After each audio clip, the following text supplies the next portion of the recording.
All right, well, I hope everything I inputted went through the way it was supposed to, because we're live now. Welcome, my friends. Welcome. Welcome, welcome. I am Omar Krieg. This is this is Second Star, a Traveler 2300 role-playing experience, episode 13, Betrayal. I'm joined, of course, by my usual cast of lovelies and sometimes slightly neurotic, Wiggles, Charles, and Thurgor. And I'm going to let them introduce themselves to you briefly while I do something silly on my phone, like, I don't know, stalk my own stream. Charles, take it away. I'm Charles. I play the Fritz Hellwig, one of the security officers on board the ship.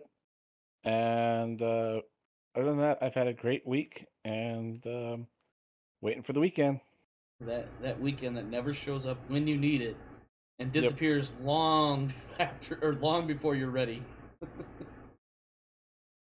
Thurgor, what's new and exciting in your world, my friend? All right, so I'm Thurgor from Discord, and I play Joseph Milligan, the ship's pilot, here on Second Star.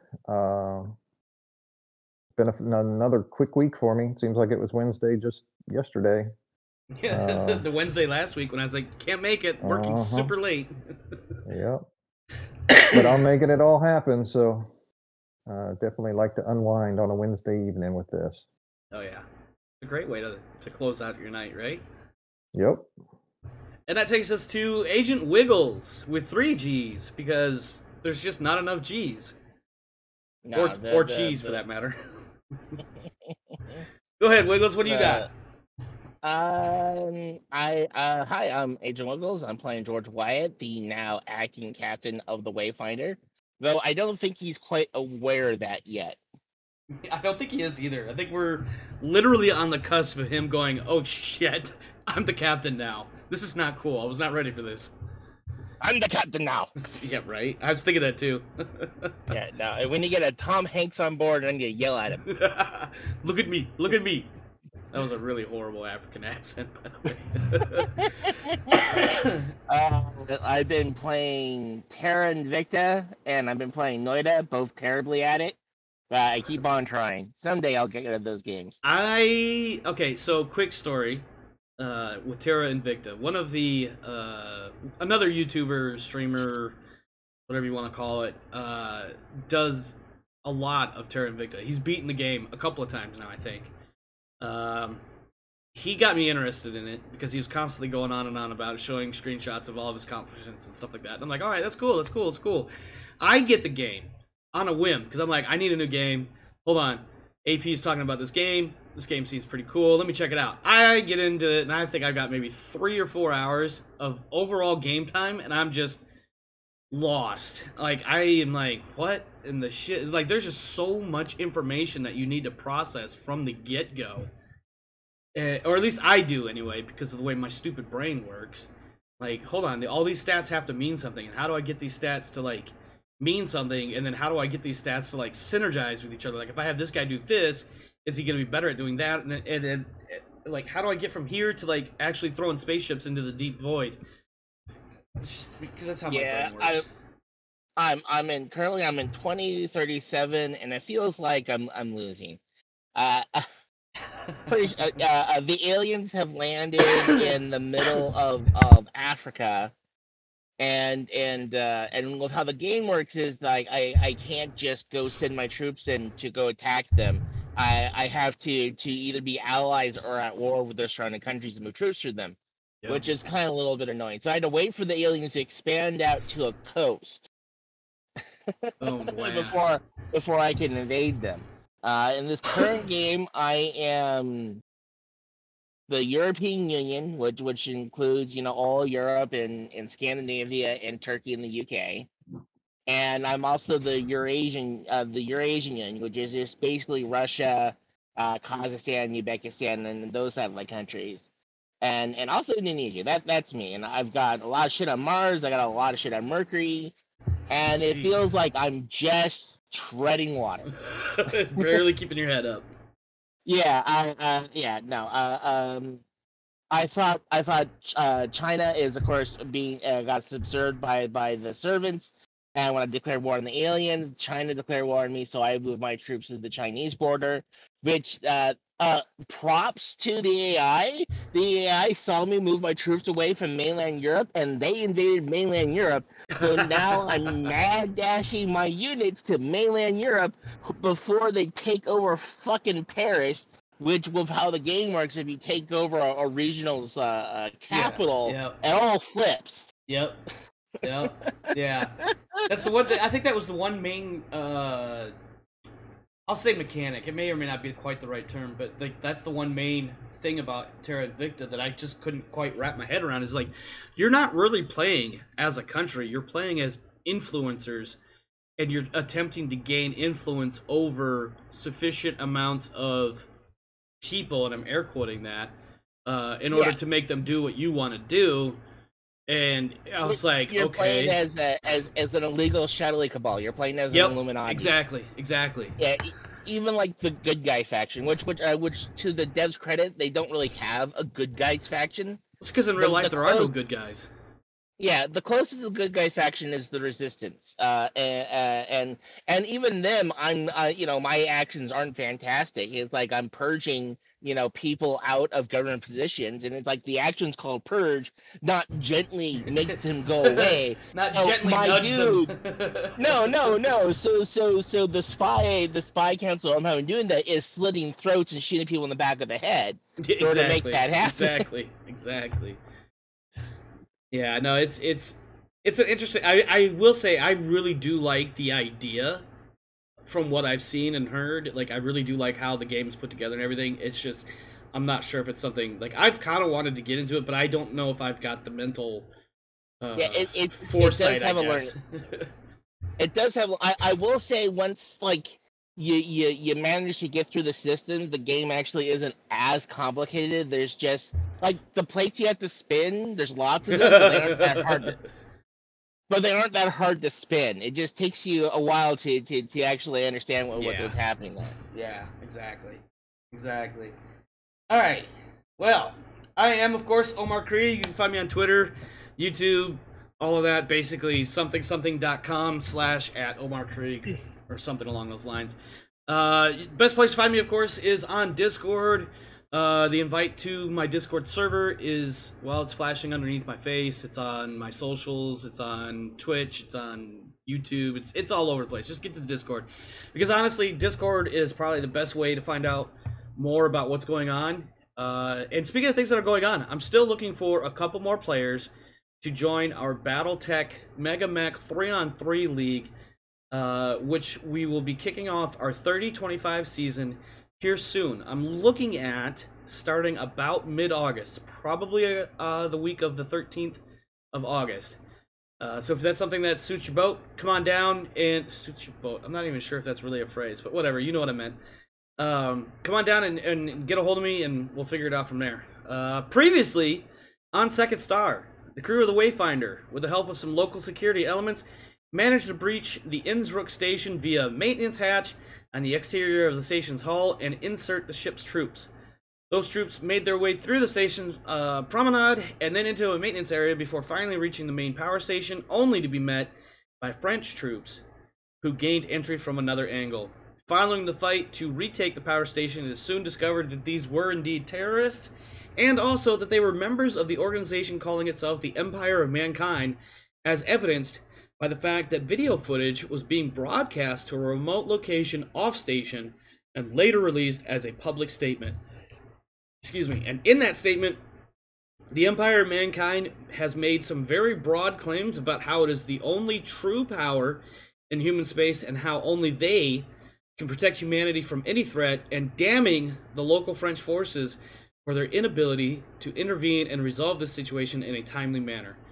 Finally, the crew resumes their journey to Beowulf when disaster strikes. No ordinary disaster, no. Rather, a man-made one. An explosion rocks the ship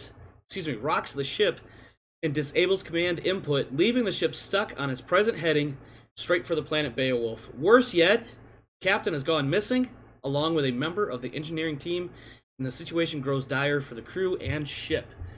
Our opening sequence, as the credits flash across the screen, telling us about our great actors and the producers and all the other stuff. Our screen fades to black, showing the dark depths of deep space, slowly maneuvering towards an external shot of the Wayfinder. As the camera closes, we see what can only be described as an absence of Starscape slithering away from the Wayfinder. And the shot pans to follow it briefly, a shadow against the night sky, before panning back towards the Wayfinder, now cruising onward towards a pale dot in the far distance. The date and time at the lower left-hand corner reads in analog 0028 hours, Thursday the 14th of May, 2297, and then it fades out and is replaced by the words, Deep Space, Queen Alice's Star System. Someone rolled double ones on their astrogation check, didn't they? No, that's not what happened, Australis. The nice try, though. So, yeah, to give a quick, non-scripted summary / remind the players of the dire straits in which they are. An explosive device has gone off in the engineering room, or whatever you want to call it. The long and short of it is that the ship basically went through a power shutdown and restart cycle. The ship's engines, reactor, the starter warp, like everything is running nominally-ish, except the lights are a little bit dim. Some systems are responding a little bit more sluggishly, but they're responding. But most problematic is that any input to change the ship's velocity or change its vector, actually, to be more accurate, to include slowing down, changing heading, speeding up, anything of that sort. None of those inputs are being recognized by effectively the brain box of the starter warp drive. The starter warp drive is effectively stuck on, as it were. And you are currently on course for an orbital insertion over the planet Beowulf, but as we all know, as we understand how starter warp works, the closer you get to a gravitational influence, the slower the starter warp drive runs, as far as your effective speed through space. And that eventually, as you get closer and closer to the planet, you will effectively be at your own inertia that you had started at prior to the starter warp starting up. And because you don't have an orbital insertion closed in, your ship will crash. It will burn up in the atmosphere. Everybody will die. Let me rephrase that question. Last session, we ended with people going to various locations on the ship. I know Joseph Milligan basically told Marshall Tran, his supervisor, and also the astrogator for the ship, effectively he told him to fuck off. No, I didn't. I said effectively. He didn't actually use those words. He was like, well, I can't do shit here. I'm going to go figure out what the fuck is going on somewhere else. Yeah, none of the controls on the bridge work. Yeah. So. None of your pilot station stuff works. And I think you were headed to the captain's quarters, or maybe the captain's office. I don't recall exactly. Hellwig and Wyatt. I don't remember exactly what you guys were doing. I think Wyatt was in the engineering room because he had tried doing a fire drill or something like that. Yeah, because we had a drill just before the bomb went off and the power got lost. Yeah. So I was in the vehicle bay with my with Spearman and space cadets. Myself. Space cadets. That seems like such a thing to call them too. It seems so fitting. Carl Spearman and Buford Aiello. Yeah, and we were like basically going over the vehicle too, and kind of getting ready for that. And then the power went out and all heck broke loose. Yep, the power went out. And for the record, by the way, the power went out for probably about 5 or 6 minutes, just as a FYI. It was, and probably in that time is when the captain was like, yep, I'm out. We did have like a post-credit scene, I think. Or no, it wasn't a post-credit. It was like the very final scene of the episode last session, where the captain and one of the engineering crew basically jumped off the ship and landed on another ship and left. And then in our post-credit scene was the actual video that the Empire of Mankind had released as their little, haha, we did this and you can't stop us, we're stronger than you, haha. All right, so Helwig is in the vehicle bay. Wyatt, I don't think he's in the engineering room just yet. I think he was in the cargo bay. I think is maybe where he was when he was doing Cargo this bay whole- vehicle area somewhere around there. Yeah, I was where the massive poop. That's where I set up for the fire drill. My last actions right before or at the same time was to tell the Marines to get Oh, ready for yeah. boarders. Yep, prepare for boarding action. That's right. I remember that. Okay. Let's where am I? There we go. That's what I want. Ship's AI.exe has encountered general oh my god. Fucking Australis. Please have your credit card handy before calling. Ship AI GPT. Oh my god. Okay, let me get back on track here. What are we doing? Who wants to go first? I will. Okay. What do you want to do there? Not finding the captain. I'm headed back towards the cargo bay and/or engineering to find the XO Okay. to report what I've encountered in the bridge, and Okay. to see if there's some other place I can jack in, and we need to get somebody computer savvy enough to start running things down. Okay. Well, along your way, as you're attempting to jack into various workstations, either those workstations do not allow for pilot input, or the pilot inputs are not being recognized, accepted, and or executed by the actual parts of the ship that would do whatever it was you're like. If you pull on the joystick and pull it back towards you, the nose is supposed to go up. You can pull on it all day long. The nose is not moving. Effectively. What you can tell, of course, is that again, the input is either not being accepted, it's not being processed, or it's just not being executed.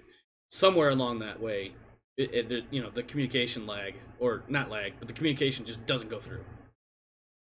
I imagine eventually you make your way towards engineering, because I'm assuming after a few minutes, maybe that's where Wyatt is headed. I don't know, or is Wyatt going to stay in the cargo bay area? Wyatt will be directing people in the cargo bay area until he's told that there's no more captain. Okay. Yeah. Yeah. In that case, Thurgor, action. Okay. All right. So I come busting into the cargo area, immediately head for the XO. XO, all functions on the bridge are down. We have no control of the ship whatsoever. It's my recommendation that we try to stop the ship and get this under control. So, Wyatt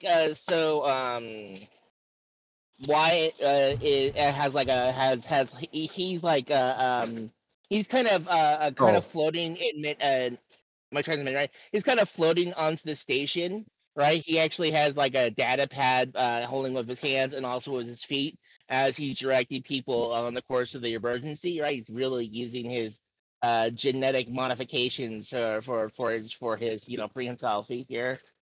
And he listens to what you say, and then he stops, and this is when I'll interject. The captain does not appear to be on board. Well, I guess that solves that question. The answer to the question of where is the captain, and the answer is, fuck if I know. He ain't on the ship no more. I assume isn't the vehicle bay attached to the cargo bay? I recall. It's been so long since I looked at my own stupid little hand drawing of that. The vehicle bay is adjacent to. I think there's a dividing wall of some sort. Okay. Or no, wait, I take that back. If I recall correctly, because there's the big ramp at the front of the ship underneath the part that sticks out where the bridge is, and it was kind of like a double ramp. So one ramp leads to the cargo bay, one ramp leads to the vehicle bay. The two ramps, when they close and seal, it's one single ramp. Okay. So you're like one level either above or below. I don't remember which one's on top. Okay. Because the only reason I was going to say is because I've never seen the XO use his feet as extra hands, so I am like I'm like, ew. shocked, and I'm just like, And then when you say this captain's not on board and the ship's just going in, I'm not saying I'm scared, but I'm definitely like that big sweat just broke out. I want to interject really quick just to give the viewers, either in live here on the stream or in the future, just as a quick reminder, with the ship, with the ship in transit through space, the main fuselage of the ship doesn't have gravity. The only places on the ship that would have gravity at this point is in the hab pods, which are currently spinning like they're supposed to be. So having the XO floating there and using his "I was born and raised in space, so I can use my toes like fingers," is not terribly abnormal for that. Yeah, I picked the easy path, the hard path, whichever one allows me the GMO. Yeah, Soft, yeah, it's a soft path because you're The not soft path, not hard enough to take it as it is. That's what they say. That's right. I'm sorry. Anyway, please continue, Milligan and Wyatt, with your "oh my god, the ship's not under control and the captain's gone."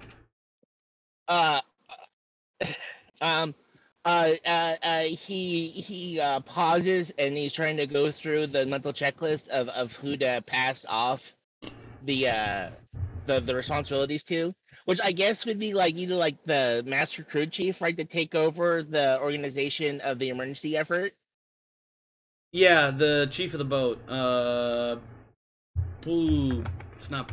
I think it's not. No, Billingsley. That's his name. Billingsley, right? And so he'll stutter and then he'll get on the comm and say, "Billingsley, report to me immediately." Billingsley will come back with a rather abrupt response of "on the way," and then he'll show up a moment later. But if there's anything you guys want to discuss briefly before he shows up, I'll let you do that, and then he'll just pop in. I want to get on a terminal and see if I can tell if any of the airlocks have been accessed. Okay. Give me a oh god, electronics, computer operations, or something like that. Okay. Just against a regular old 8. That looks good. Yeah, no, Yep. You definitely get the indicator that one of the...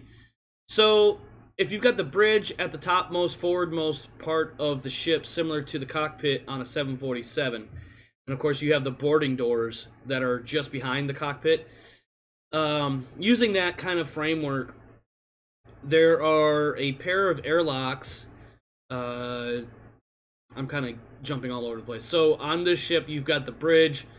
If you exit out the back end of the bridge, there's a bit of a ramp that takes you down into the main fuselage area, sort of like where you guys are right now. Along that curvy, rampy bit is a couple of exterior hatches or airlocks or what have you. These are like your standard, what's the word? Ingress, egress airlocks, like where most people would be coming in and out of under normal situations.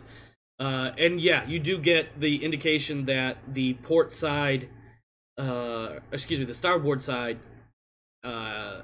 airlock has been cycled, and in fact, it is currently set to vacuum, and the external doorway or hatch is actually open at present. Okay. So I relay that to the XO. Who else is standing around here? Like anybody? You've probably got most of the crew that is not on active watch at this point, because it's basically 12:30 at night, midnight 30. The only people that would not be there probably would be people that were actively on duty in the bridge and in the engine room. Yep. So we have spare troopers here, right? Well, yeah, the troops that were being spun up because of prepared to repel boarders. They're all bustling off to the armory and to their quarters to grab their shit and be like, all right, it's go time. Let's go be Marines now. Yeah. So they're not actively around. Anybody else, an engineer, somebody, I'm going to send somebody to that airlock to secure it. Okay. You could probably, I feel like a quick call up to the bridge would just, do a quick little override kind of thing on that. It wouldn't be. In fact, Hellwig. Oh no, you're in the vehicle bay, aren't you, Hellwig? Yep. Okay. Yeah. No. In that case, Tran will pick up and be like, "This is the bridge." All right. So I tell him that which airlock is unsecured, and tell him to, close the outer door and repressurize that airlock. I said, if you can, change security on it. Tran's just the navigator. He's kind of a senior guy, but not really.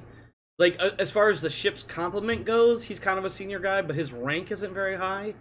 So I think what he can obviously, because he's on the bridge and effectively the active watch officer, for lack of a better thing, he's got some access.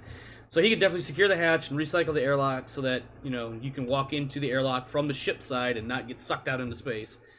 But as far as resetting any sort of security access and that kind of thing, it would require the XO or the chief engineering officer or the chief of the boat.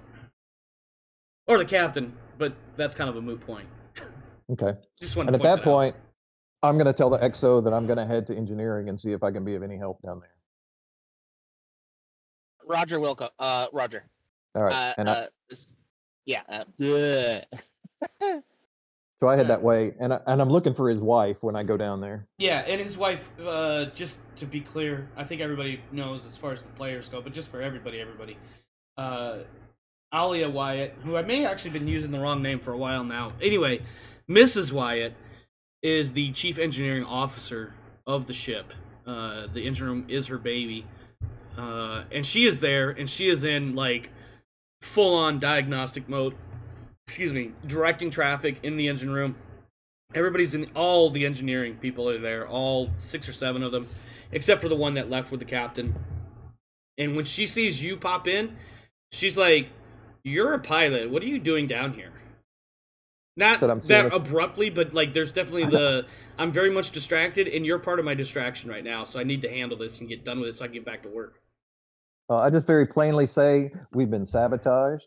Yeah, I could tell you that. Yep, all bridge functions are locked out. We have no control of the ship. Let me clarify. It's not the bridge that's locked out, and she points over towards one of the primary workstations for the engineers, and excuse me, and she's like, "It's not the bridge that's locked out. It's everything is locked out. The brain box that." I can tell you the technical details, but it would take 20 minutes. Listen, the point is this. There is a central processing unit that we call the brain box. All input, all output, all side put, all throughput goes through the brain box. That brain box, and she points to this, like, chunk of scorched, blackened metal and plastic and some wires that are all frayed and everything. And she's like, "That's the brain box right there on the floor. It's fucked." Yep. So I say we're looking at like about 12-ish hours to refabricate and repair what we can before we're able to do anything else. And that's if we're lucky. Can we not stop, or can we not cut off all power? Cut off the power to the stutter board and at least stop the ship? We've got a number of potential problems. She pulls out this like tablet. I'm sure there's I don't know, in Star Trek it'd be a pad, but she basically pulls out a tablet and starts like pulling up like 3 different technical manuals. And she basically says, "You want to cut power? Are you talking about like completely shutting down the reactor? Like pull the plug, everything?" Yeah, at least to stutter warp. If we can get power away from the stutter She closes 2 of the technical manuals and opens up a new one. She starts kind of thumbing through the table of contents. That will buy us time to fix things where we may run out of time otherwise and crash into the planet. Well, the planet's like, what are we? Like, I'm no navigator. What are we, like 24 hours away? The GM's answer to that question is yes, 24-ish. Yep. Excuse me. So yeah, she doesn't mean to ignore you, but she's definitely like engineer mode on and is digging through these TMs. She is the engineer and I am not. I understand that completely. Yeah, so she's like skimming through all of these. Like if she had the physical hard copy book, she'd be literally leafing through pages left and right here. She's like, okay, all right. So I think we can safely, I want to point this word out very much. If I was writing this word, there'd be highlighter, there'd be understrokes. In fact, if I was typing it, there'd be bold and underlined and like all the things. we My could head is nodding, safely, but in bold and underlined, yes. we could safely disconnect the direct power feed. There's a few, I don't know, a dozen steps that we need to go through before we could do that. There is a way to take the power away from the stutter warp, which forces the stutter warp to shut down and stop effectively oscillating. The problem is twofold. One, getting it to start spinning up again. Ideally, that would be after we fix, and she points over to what's left of the brain box. Right. You know, that thing. Secondly, the abrupt shutting down of the stutter warp may cause some severe damage, and I don't know about you, but tantalum is pretty fucking rare. If we screw up this tantalum core, we're not going anywhere. It's going to take weeks to get home. Or not home, but to Beowulf. It won't take a day. It'll be days, possibly weeks, before we get there. So, I'm going to need my husband in here to sign off on this before I even try to go this way. Okay. I'll let him know. Do you want me back here to provide you any kind of service, or do you want me out of here? You know what? Can you turn a wrench? I can turn a wrench. There you go. There's like half a dozen of them over there. Just stand by. And then she'll actually like pick up like a I keep thinking like in Star Trek she'd just tap her chest to have the little or whatever it is that they have. XO to the engineering. XO to the engineering. This is not a request. XO here. Yeah, I need you in engineering now. Roger Wilco. And while we're waiting for that, Mr. Hellwig, is there anything you want to get after? No, because I assume that I'm hearing some of this. Actually, I'm not hearing anything because the internal net's down, and everything else is kind of down. Yeah, and to be clear, a lot of shouting. A lot of the ship's functions are still running. They're just a little bit slower, or a little bit less power. You know, lights are dim, whatever. Everything still effectively functions, except for when it goes to changing what the starter warp is doing. So, okay, so go ahead. Yeah, so I mean, I am not a spacer by my background. I have literally lived on a thing. So my whole I think character it's a planet, is, by the way. I'm sorry. Yeah, which is a planet. Yeah, and my whole character is just basically standing there.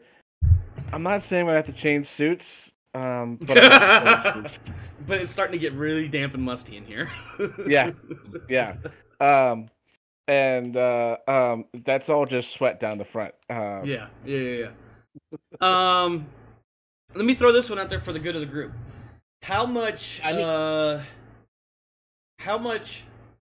crosstalk / keeping others in the loop is going on? So right now we know Milligan is in the engineering room, and right now Milligan basically knows all of the things effectively. Wyatt has just been called to engineering, doesn't really know all of the things yet. And then we have Hellwig, who's more or less completely out of touch with what's going on. Is there... Now, I realize, because, as we discussed briefly before the show, you know, everybody has their own role on the ship. It's kind of hard-coded in. There's no real reason for the crosstalk sharing of information or whatever. But also maybe, like, some sort of, like, hey, crew of the ship, just to be advised that this is what's going on. Stand by as we figure out what to do and more to follow. Yeah, I do plan to do a captain speech of some kind. Okay. And then also the three of you are, at the very least, professional acquaintances, if not to some degree, perhaps even friends. So maybe, you know, I'm not saying you have to do this. Please don't do this if you don't think like your character would do it. But, you know, for instance, Wiggles would be like, yo, Hellwig, I think we're kind of fucked here, man. You got any advice by chance? No, didn't think so, but I had to ask. Thanks for trying. You know what I mean? So, just wanted to throw that out there just to, you know, as kind of like what we were saying before, like, I don't want the show to be all about one or two characters. Like, I want everybody involved, and I've been trying to do that. But it also countered with people are kind of pigeonholed a little bit into their roles. Anyways, please. So I meet up with Billingsley. I exchange priorities with him. Like, you're now in charge of, of emergency organization. Don't burn my ship. Don't burn my boat down. And I tell him that the captain's out of action. I don't tell him the captain's left. I just tell him the captain's out of action and I'm acting captain. Oh, okay. I think Billingsley actually is like kind of gives you a concerned look and is like, is he okay? Is he gonna be all right? Not a question for now. You have other duties. Noted. All right. Milligan's and then, I'm sorry. Go ahead. And then I'll rush down to engineering. And I'll tell people to make a hole. That's always fun to do. Yeah. Make a hole. Yeah. Nope. The few people that might be in your way, they see you coming. They're like, nope, I'm not fucking around with this guy. That is a man with a mission. He doesn't even need a clipboard. Look at those toes. Yeah. Oh yeah, no. It's an emergency situation. I'm using all four of my limbs. Yeah. Oh yeah. So yeah, once you get into the engineering room, Milligan is there, kind of off to one side, looking at a toolbox full of wrenches and other engineering tools, and then your wife is there, and she basically gives you the same rundown. That the current plan of thought is that with the brain box out of action, and that's funny. I just saw your chat. With the brain box out of action, the only other way possibly to influence the stutter warp core is to effectively unplug it, which can be very damaging. And she actually needs your approval as the XO. You can't unplug a stutter warp. You power it down, or you power it, right? I mean, like it'll like shatter the fancy metal. I totally forgot about the tantalum. The tantalum.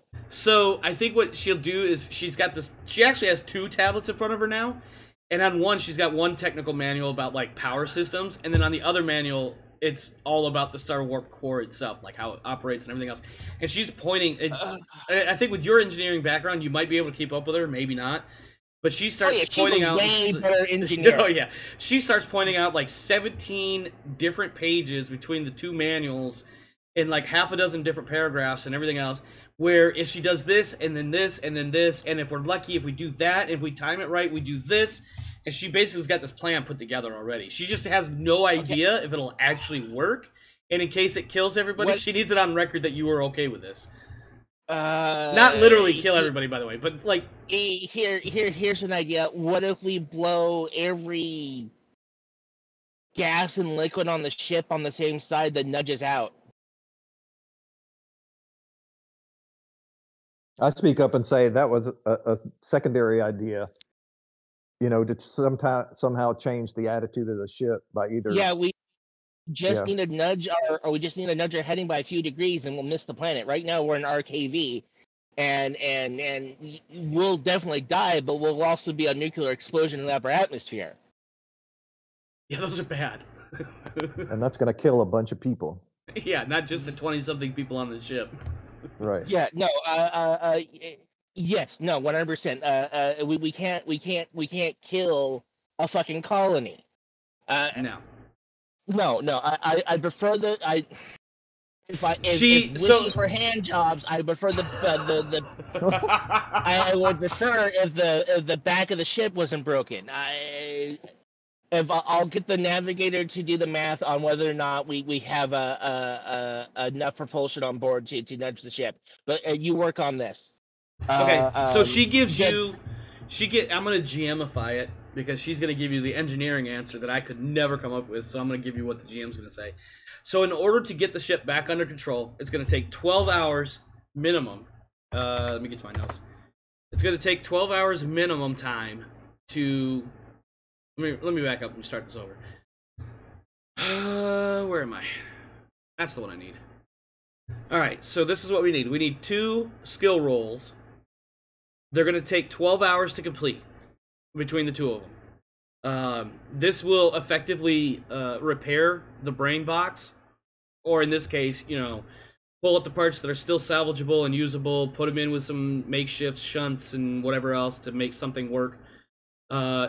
It's going to take an electronics computer education 12+, and an engineering power plant education 12+, and it's going to take 12 hours to do it. You've got approximately 24 hours of flight time remaining. At Are the those end, checks done in parallel or in serial? you know, to be honest, I couldn't tell you the answer to that question. What I know is if you pass both of them, you're good to go. Okay. Sorry. I know what you're asking. I just, for some reason, when I wrote my notes and what I'm thinking now, I didn't really take that much into consideration as to how that would work. So basically, if you pass one and not the... Go ahead. Yeah, because if they're done in parallel, that means we get 2 checks. But if they're done in serial, that means we get 1 check. No, these will be 2 separate roles. One will be for the electronics computer, basically to make sure all the wiring is running correctly, and then the other one is the power plant to make sure everything is basically reattached, put back into place correctly. If that makes any sense. Mm. The hardware. Yeah, okay. Yeah. All right. Cool. All right. Fantastic. Okay. I will give her a quick kiss in the forehead, and I'll like, hey, we're either gonna crash or we're gonna die. Hopefully we're gonna crash. Anyway, I gotta get on the bridge. Okay. Wyatt, when you get on the bridge, Tran is up there, and of course he's not really, twiddling his thumbs, but there's obviously not a whole lot he can do. I'm gonna give him lots to do very soon. He does notify you that there is a sensor contact that is about there is a sensor contact roughly 8 hours flight time away from you. Is this Bishop or is this the comms officer telling me? Oh no, Tran's the navigator. Right? Yeah, because he was the guy currently standing watch when all of this went down, and okay, now fantastic. He's like the only guy up there. Okay. Try to. Tran, I'm going to give you a really weird job. So try to record as much information on that ship's vector and size you can. Okay. You're going to have to figure out whether or not we have enough mass on board to change our trajectory. Because right now we're an RKV to Beowulf, and we need to miss Beowulf, right? So you're welcome to use all the RCS thrusters on the vac suits. You're welcome to blast open the water, the hydrogen tanks, everything except for O2, in order to make sure that we miss the planet. I'm going to need you to do a lot of fucking math to see whether or not we have enough KPS toward adjust our course. Okay, he gives you one of those like completely wild fucking like, are you? He actually starts to ask, "Are you out of your fucking mind? Are you okay?" And then he catches himself and he realizes that this whole time you were not. What's the word I'm looking for? You weren't laughing, smirking. This was clearly not a joke. He's like, "Oh shit, this is serious." Okay, XO. Okay. Every liquid, every mass is at your disposal to throw out of this ship except oxygen. So you want to nudge the nose via some ramshackle makeshift RCS type Flight's thing. dead, so that's our only option. Okay, no, that actually, okay. All right. What does engineering say about putting the ship back together? They have their own job to do. You need to do this job. Don't worry about other people. You go do this. Fair. All right. You have 24 hours, and you better get cracking to it. I'm going to have the CMO go bring you some methamphetamine soon, so that way you will not fall asleep. Here, have some free meth. It's totally legal, kids. Yeah, I'm going to order a CMO to give everyone combat meth pretty soon. Yeah. Oh shit. And then I'm gonna order oh crap, what's it where's our comm officers? I'm gonna order Gray up on the bridge, and then I'm also gonna talk to the CMO. Okay, give me 1 second. Yeah, Gray is the comms guy. In fact, Gray is already up there.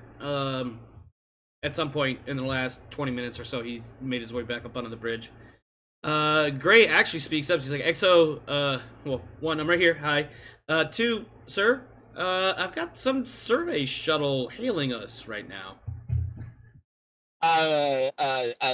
That's wonderful. I'm glad we're so popular today.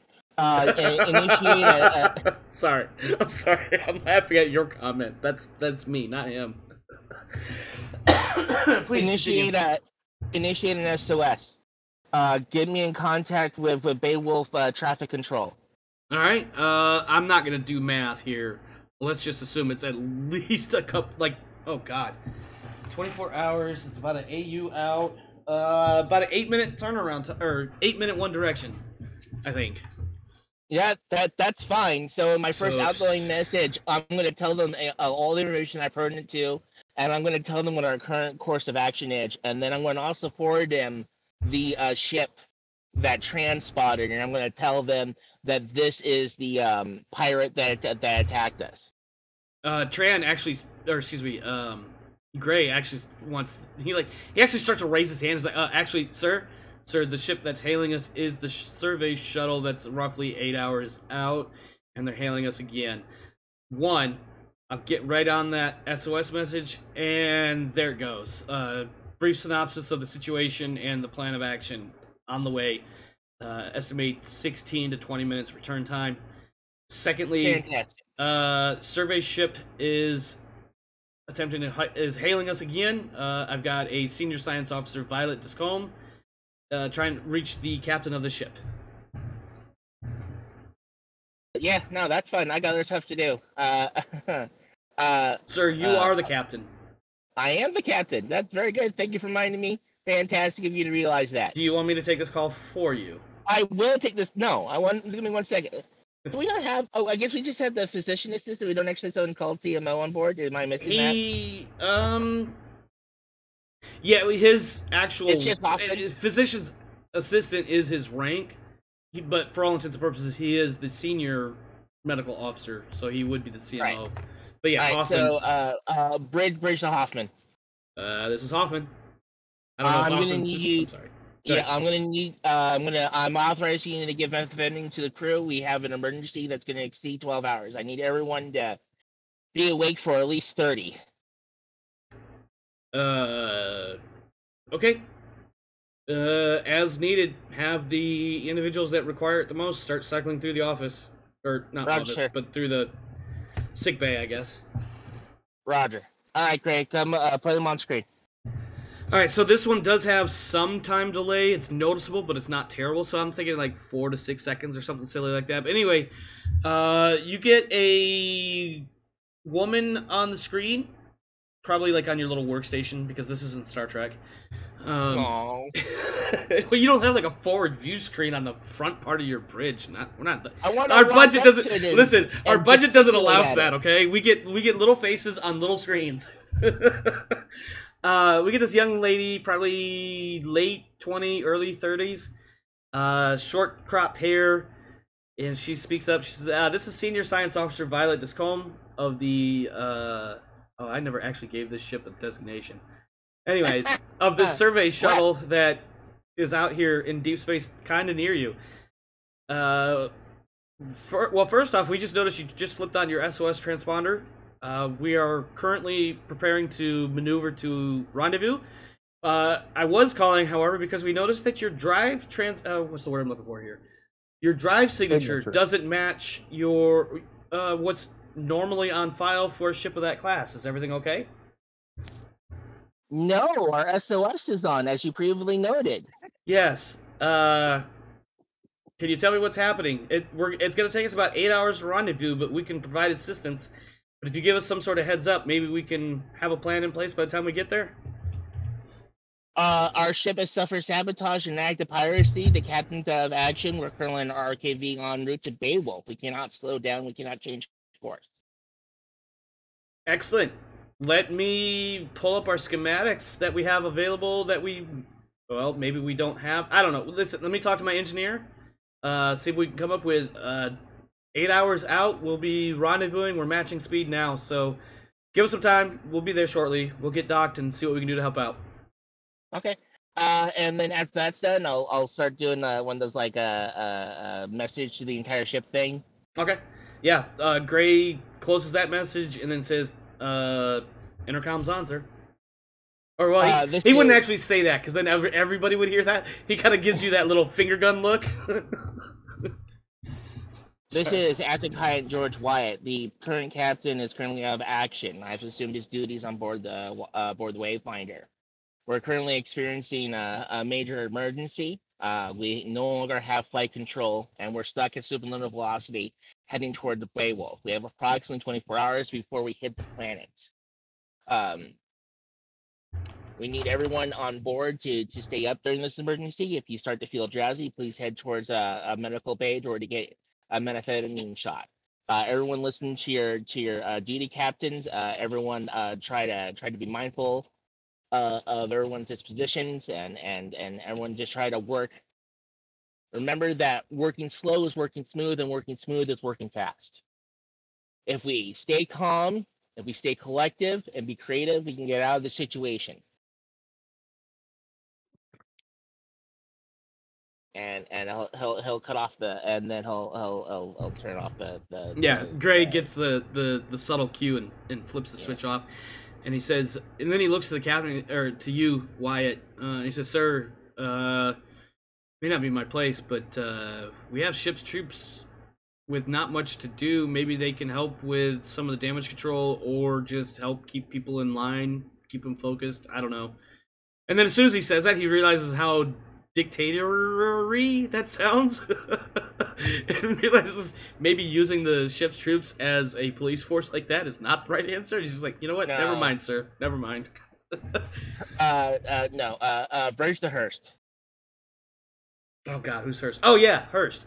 Sorry, it took me a second to remember who Hurst was. Yeah, Troops Commander Hurst.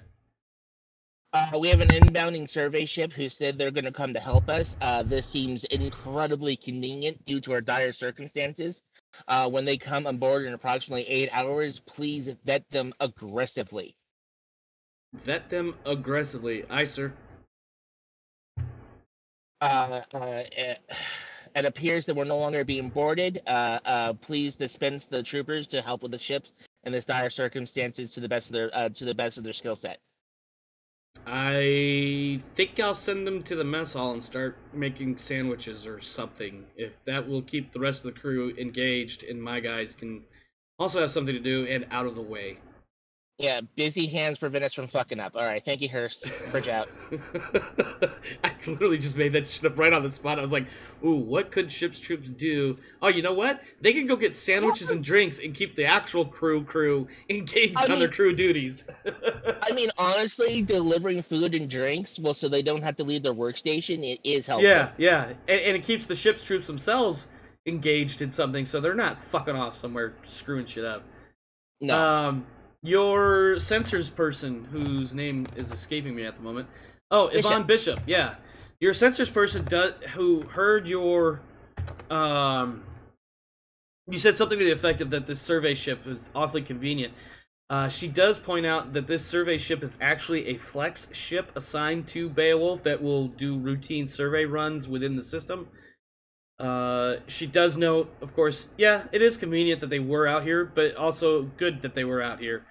And then she shows like a crew manifest for the survey ship, and like every one of them has a personnel file from Flex. These are all active duty members, etc. Of course, what you choose to do with that information is entirely up to you. Please be paranoid. I love it.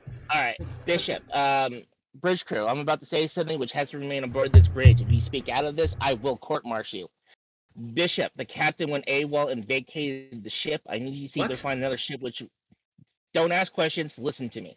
Listening. The captain has vacated the ship. I need you to find the ship where they're trying to go to. It may be that a survey ship. It may be another vessel that was trailing us. Please find it. I will see what I can... She doesn't even finish the statement. She just turns to her sensors and starts, like, I don't know, Star Trekking the keyboard. I don't know. I gotta roll some dice. That's all I do know. let me look at my notes here. Oh my goodness. I don't have any... You know what? Okay, this is her intelligence. It turns out she actually is skill rank 5 in electronic sensors. Yeah, and she is. You don't know. You didn't write down her character. Oh shit! I didn't actually want to roll that. She's a prodigy. She has +8. Well, she has +0, and she has 3 ranks in electronic sensors, so that's going to be a +3 on this roll. And I need. And then plus 12. Whatever the sensor quality is for the ship. If we're civilians, -2. I went with a straight target number because of unique circumstances that I'm not going to go into right now. They were alluded to in the opening sequence, by the way. Basically, I need a 9 or better to get a success. That is not a 9 or better, so she is unfortunately unable to find anything other than the survey ship that is slowly correcting its course to eventually rendezvous with the Wayfinder. Well, no cookies for her for Christmas, failing her job. That's what they're gonna have. All she can do, she gives you one of those, like, I don't know, I'd fucking try. What do you want me to do? The sensors say there's nothing there? There's nothing there.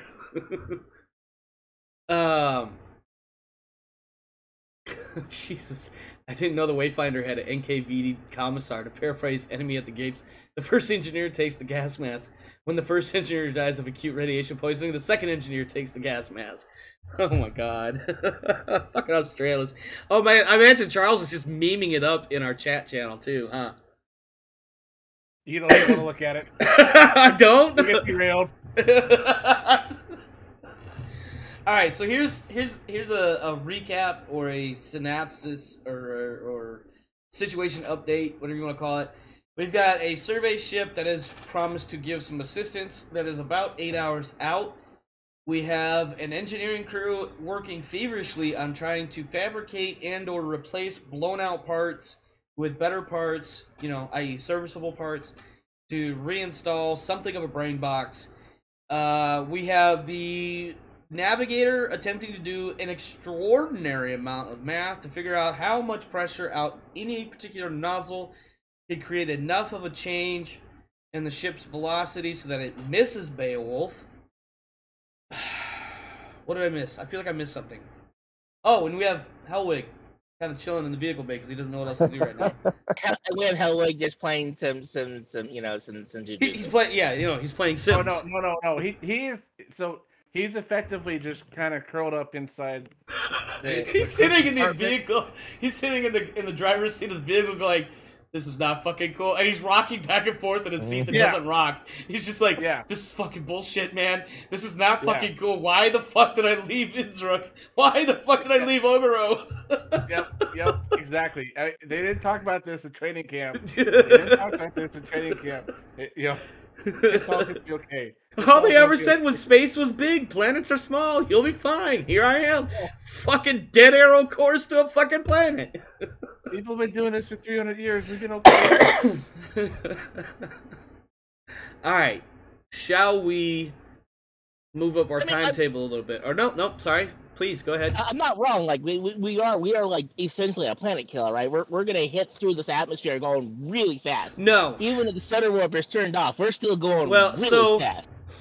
The stutter warp is doing what it's doing, right? It's doing the whole tantalum core is spinning. You're just blipping along. The closer and closer you get to the planet, we'll call it stutter warp velocity is slowly diminishing, so that by the time you get to the planet, you will have no stutter warp velocity. You will now have effectively whatever velocity you had prior to initiating the stutter warp drive, actual stutter. So when you left Innsbruck, you exited the station under thrust, you know, chemical reaction rockets, and eventually you got far enough away from both Innsbruck, the planet it orbits, and any other nearby gravitational influence so that your stutter warp drive could start spinning up again, and then it generated enough stutter warp velocity to get away. Meanwhile, your chemical reaction engines probably had put you in somewhere in the neighborhood of, I'm not an orbital scientist or whatever, but let's just say you're moving at like 17,000 miles an hour, you know, somewhere in the neighborhood of the speed of the International Space Station. When you come out at the other end, above Beowulf, that's how much velocity you're still going to have. Your stutter warp velocity will have bled off, right? Your normal Einsteinian, Newtonian, physics, whatever velocity will still be somewhere in the neighborhood of the, the International Space Station or something similar. When you hit Beowulf's atmosphere, bloop. Oh, we're dead. Yeah, you're dead. But it won't have much impact on the planet, other than maybe if the reactor does, in the process of it burning up, if like the reactor goes critical or whatever it is for reactors, that might do something to the atmosphere. But it probably won't be terribly. This is not a planet killer type thing. Effectively, like there might be some contamination or what have you, but it wouldn't be anywhere near as bad as, you know, end of the world sort of shit. The problem, of course, is the ship is still in that scenario. The ship is gone, the crew is gone.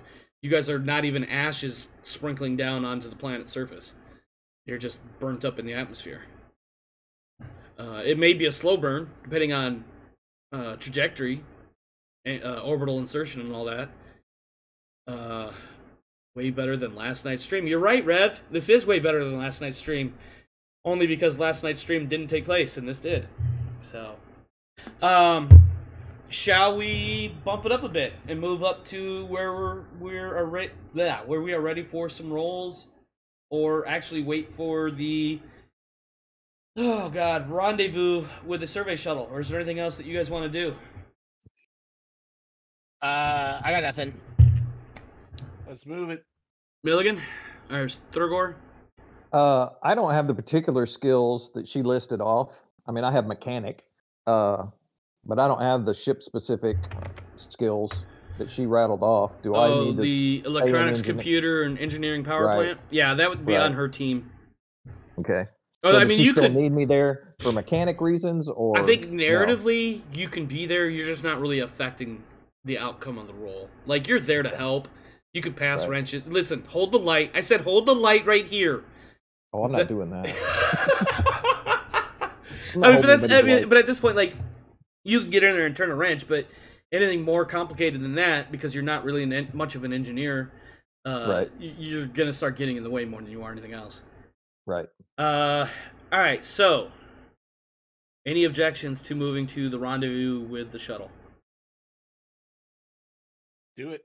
No. At some point, since that's going to be hours, I am going to ask the engineer for me to step away. I want to get out of my skin suit and put on my real suit. Your real I'm gonna die, I might as well look good suit. Yep. And then I also want to go by the armory and check out my weapon. Okay. Alright, yeah, I guess that's okay. Are you gonna swing by the medical bay and get you some of those combat meth drugs? What time did all this start? It started at about midnight, give or take, and so it'll be basically 8 a.m.-ish when the survey shuttle rendezvous. Yep. I'll probably hit that right before the shuttle gets there. Okay. In that case, I'm sorry, go ahead. Yeah, there's no I've never seen any rules for this. So there's the fatigue thing. Yeah. Right, so I figured, I don't know, probably give us like a plus or something to endurance checks to weigh off fatigue or something. Yeah, it would. You could. There's usually an endurance check for something like that. Yeah, if we need to do an endurance check, it would either, cancel out the penalties, or if you decide to go and hit the bottle hard, you can give yourself a bonus. But I don't have anything necessarily that hardcore for this particular. What you call it? That's fine. I just realized there's no mechanics for this. Combat, that's the thing, but there's not codified significantly in Traveler. I guess it's just kind of left up to referees or whatever Traveler calls it. Yeah, and that's fine. Yeah, no, I figured like a +2 or a +4 would be more than enough for, depending on how potent the meth is. Yeah, There's plenty of drugs listed in the 2300 materials, and they all follow a pretty standard, kind of process with that. There's an endurance check that you make. If you succeed, you have no drawback from it, unless you're doubling down on the meds and that kind of stuff, and then that changes the DM and yada yada. Yeah. So, all right. So yeah, we do move about 8 hours further ahead. At some point along the way, Milligan changes out of his sweaty skin suit and puts on his "I look really cool in a spacesuit" suit with a sidearm, I imagine. No. Or did you grab your whole rifle thing? I don't even have a sidearm. I grabbed my SVB. He's back in the engineering bay turning wrenches with a sniper rifle on his back. That's right. I'm going to burn some big old holes in somebody. There's definitely a few people that are looking at you like, the fuck is wrong with this? You know what? Whatever. I got to turn this wrench some more. You're Wyatt. Are you on the bridge? Yeah, I'm on the bridge. You're getting a call from Discombe, the commander of the survey shuttle. This is the Wayfinder. I'll read you loud and clear. All right, this is Discombe. We're closing in right now, about 6 meters off. Listen, I brought up an idea earlier. I don't know if it'll work or not. Insert random techno babble type sounding shit here. That's going to effectively change at least one of those 12 plus rolls to a 10 plus roll. Have you tried that? Does that check out with your engineering team? I don't know. Did it? We'll say yes, because I just told you how we changed the target number from 12 to 10. Because I couldn't think of Yes, I mean, like, if they're really here, then and if they can change their course, then like they could just like hug us and nudge us. Yes. And yes, Commander Wyatt, I think if we need to do that, we can attempt to use our own ship systems to adjust your course. I think if we at least try to get your brain box reattached and all the problems, all the wires reconnected, etc., if that doesn't work, then we can look at using our ship to get yours pushed into orbit once we get closer to the planet. How are we feeling so far about this plan? How are things working out on your end? I've got 2 engineers on board that I could send them over, but that's about all. I mean, there's only 6 of us here. Actually, hold on. 1, 2, 3. Yeah, there's only six of us here. And 2 I'm gonna have engineers. to ask you to give me patience for my paranoia, but we just suffered sabotage, and I'm gonna have to ask. And we're gonna have our marine Your Marines will meet us in the docking bay. Got it. No. and we'll do a search on you. And unfortunately, circumstances would call me a fool if I did not treat this with any amount of suspects. Commander Wyatt, I totally understand. Sabotage, and from the sounds of it, sabotage by one of your own. That's a hard thing to come over. I haven't been a commander for very long myself, so I can only imagine what you're going through. Listen, we're here at your disposal. Is that the right word? Yeah, we're here to help. Just point us in the right direction. If you want to search the ship, search my crew, that's fine. I'm not going to argue. So I'll have the Marine team do that. If they don't get fight back, whatever, and that's fine. Yeah. There's like zero pushback, and they find absolutely nothing. Like everything the Marines report back is that this crew is on the up and up. And then sure, we'll bring them on board, and I'll direct them towards engineering and get them integrated with the work process, and I'll have the navigators talk to each other about nudging the ships, using their survey scout to nudge us. Yeah, so Discombe we don't need much of a nudge to miss the planet. No, in fact, so here's what happened. So Sadie Carter and Adoa Vermont, these names are probably not terribly important, but I put them in here, so I wanted to say them. Sadie Carter, Adoa Vermont, they are the 2 engineers. They come through the little docking tube and get checked out by the Marines and whatever, and they head on straight down to the engineering room to help out. And they bring like a couple of toolboxes, and one of them's got like this weird looking stupid scanner type deal. Their pilot, Arthur Deemer, comes aboard and starts talking with Marshal Tran about basically letting, regardless of what happens with the stutter warp, once the stutter warp velocities of the 2 ships subsides, how they can use the survey shuttle to get enough delta V to get, at the very least, a very elliptical, lopsided orbit. And by lopsided, I mean where basically, the apoapsis is much higher than the periapsis, but at least that way you're still in a stable orbit. And then they start talking about how to bring the apoapsis down. And if you don't know anything about playing Kerbal Space Program or Orbiter, you probably have no idea what I'm talking about here. But basically, they start talking about how it's going to be a really dirty orbit at first, but after several hours, they'll be able to start making some corrections and get the orbit more circularized. And what has been the response from Beowulf traffic control about our emergency situation? Beowulf is tracking. They are observing. They're waiting until you get closer. before they can really do anything. They're kind of letting you work it out on your own. They're there to provide technical assistance as needed, but other than that, like they're kind of expecting you to figure it out until you're within arbitrary number here. I'm gonna say like 400,000 or 500,000 kilometers from the planet. But it also they're also aware that the survey shuttle has docked with you, so they're aware that at least between the two ships, there should be sufficient thrust to prevent a catastrophic incident. So they're not terribly concerned. They're just there to provide any sort of access or resources or whatever. They do have a couple of interface ships on standby to start, preparing to ferry people from orbit to the planet. Because from the sounds of it, your ship may not be able to make it to the planet. It may just be in a tight orbit or degrading orbit or something silly like that. At least that's what they understand. Also, on top of that, they have notified the local Flex station. Where the fuck is it? The Gabriella Davies Memorial Station.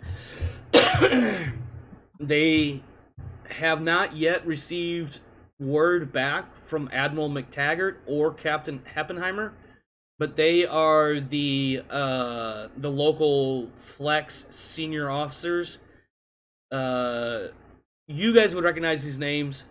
Admiral Zachariah McTaggart is the commander of the French Armed Squadron, and Captain Teresa Eppenheimer is the chief of staff to the admiral. These two specifically have not yet responded to traffic control. However, you have been sent a tight beam message from the Gabriella Davies Memorial Station, which is where their offices are located. And effectively what that message says, because it's very short, straight to the point, is we are monitoring, standing by, awaiting your arrival. I mean, there might be some assembly required. Just say thank you, Duke of Beowulf.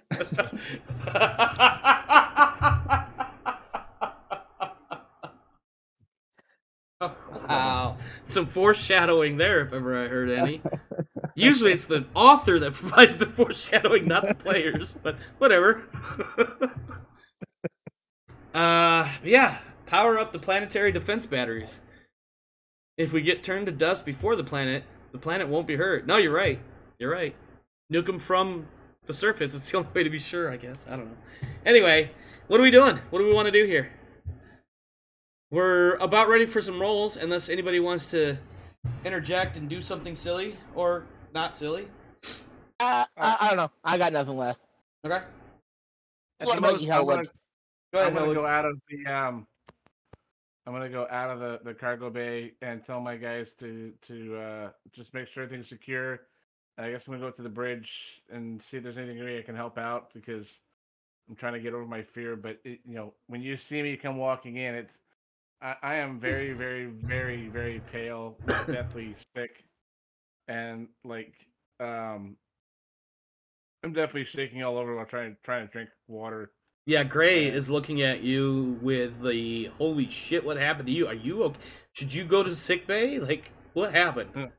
I'm gonna live, right? I think so. It sounds like we have a plan. Like, the engineers are fixing things. That's what engineers do. There's a ship that can nudge us if we need to be nudged. Sounds like a plan. Yeah, that's not the greatest plan, but it's better than Splat. I'm assuming this conversation is like low voice in the side of the bridge. Yeah, and again, Alex eyes are just like getting wider and wider. Splat? No splat. Listen, maybe you should go see the doctor. You don't look so good, man. You okay? No, space is not my friend.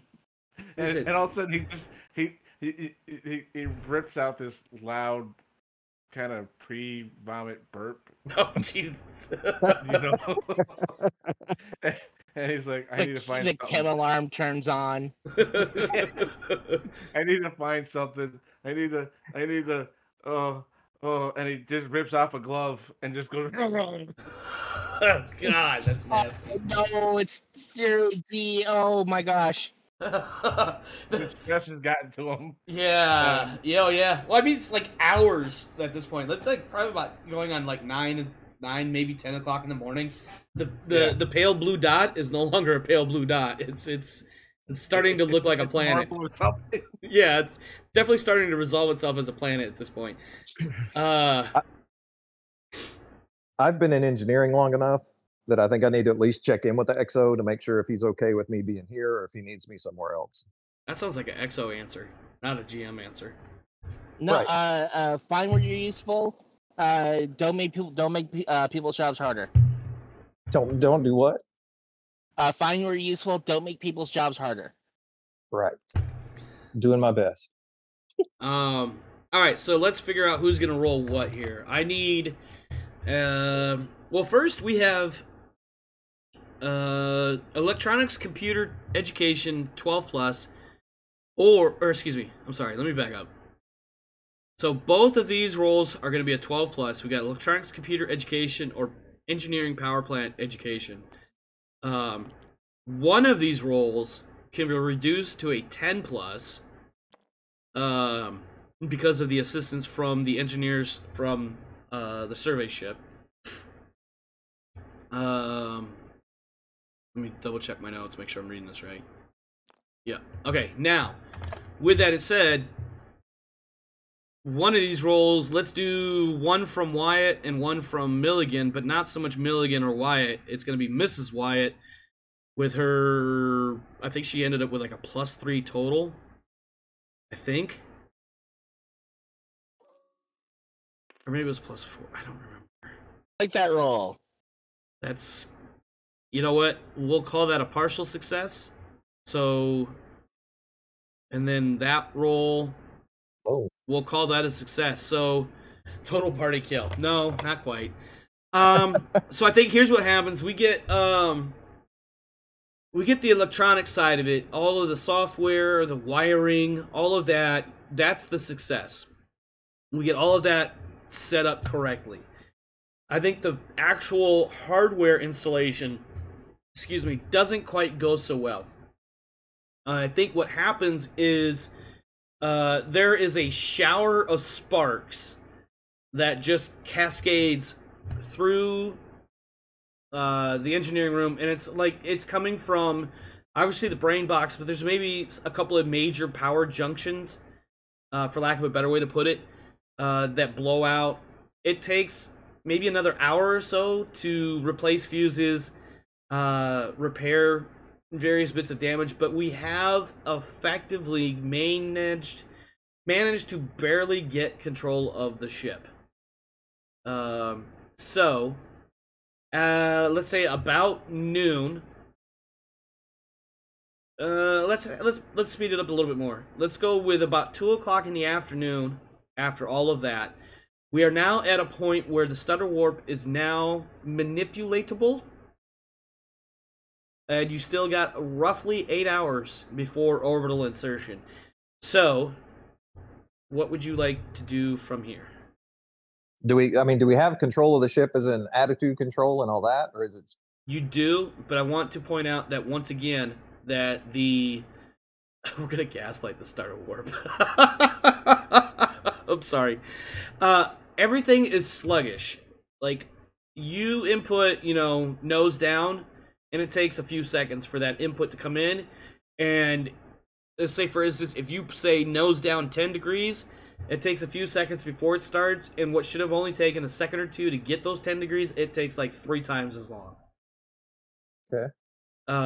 Effectively, what that's going to do is going to make your piloting rolls for your orbital insertion a 10 plus. Okay. Instead of an 8 plus. So at this point, with those systems restored, I'm going to report back to the bridge and take my station. Okay. So effectively, you have full control of the ship, to include navigation, piloting, handling, etc., etc. The problem is that everything is going to be basically one step more difficult because of the sluggishness. Right. But at this point, we could power down properly the Correct. stutter warp. Correct. Okay. So when I get to the bridge, I let the XO know of the success and ask if he wants us to bring the ship to all stop. As in all stop or go for orbital insertion? I mean all stop until the ship is where it needs to be mechanically. Yeah, no. We're for safety's sakes, we're gonna get ourselves tugged into to orbit. So I'll stop. And for space station control that that due to our ships being compromised, we request being tugged into orbit. Okay. Go ahead and give me that 10 plus piloting roll, education, to get this all stop under control. And you have, Right, I so think, like a the ship, +4 or something. It's Yeah, a plus he- something. Plus it'd be something. real good. Yeah. Okay. Yeah. So you've got the ship basically to 0 velocity relative Beowulf, and I'm not going to do any math and try to figure it out, but it's not going to be 0 velocity relative Queen Alice's star. However, the reference point is Beowulf, so effectively you are at all stop. The tug, so we'll say it's about 4 going on 5 o'clock in the afternoon. A tug makes it out to you guys around 8 or 9 o'clock that night and rendezvous, docks, and connects. And between that tug and the survey ship, they are able to tow you into orbit, and you arrive in orbit at about 2 o'clock in the morning. You are in orbit of the planet. Let me go ahead and update our date time thingy. Yep. So now it is actually effectively Friday.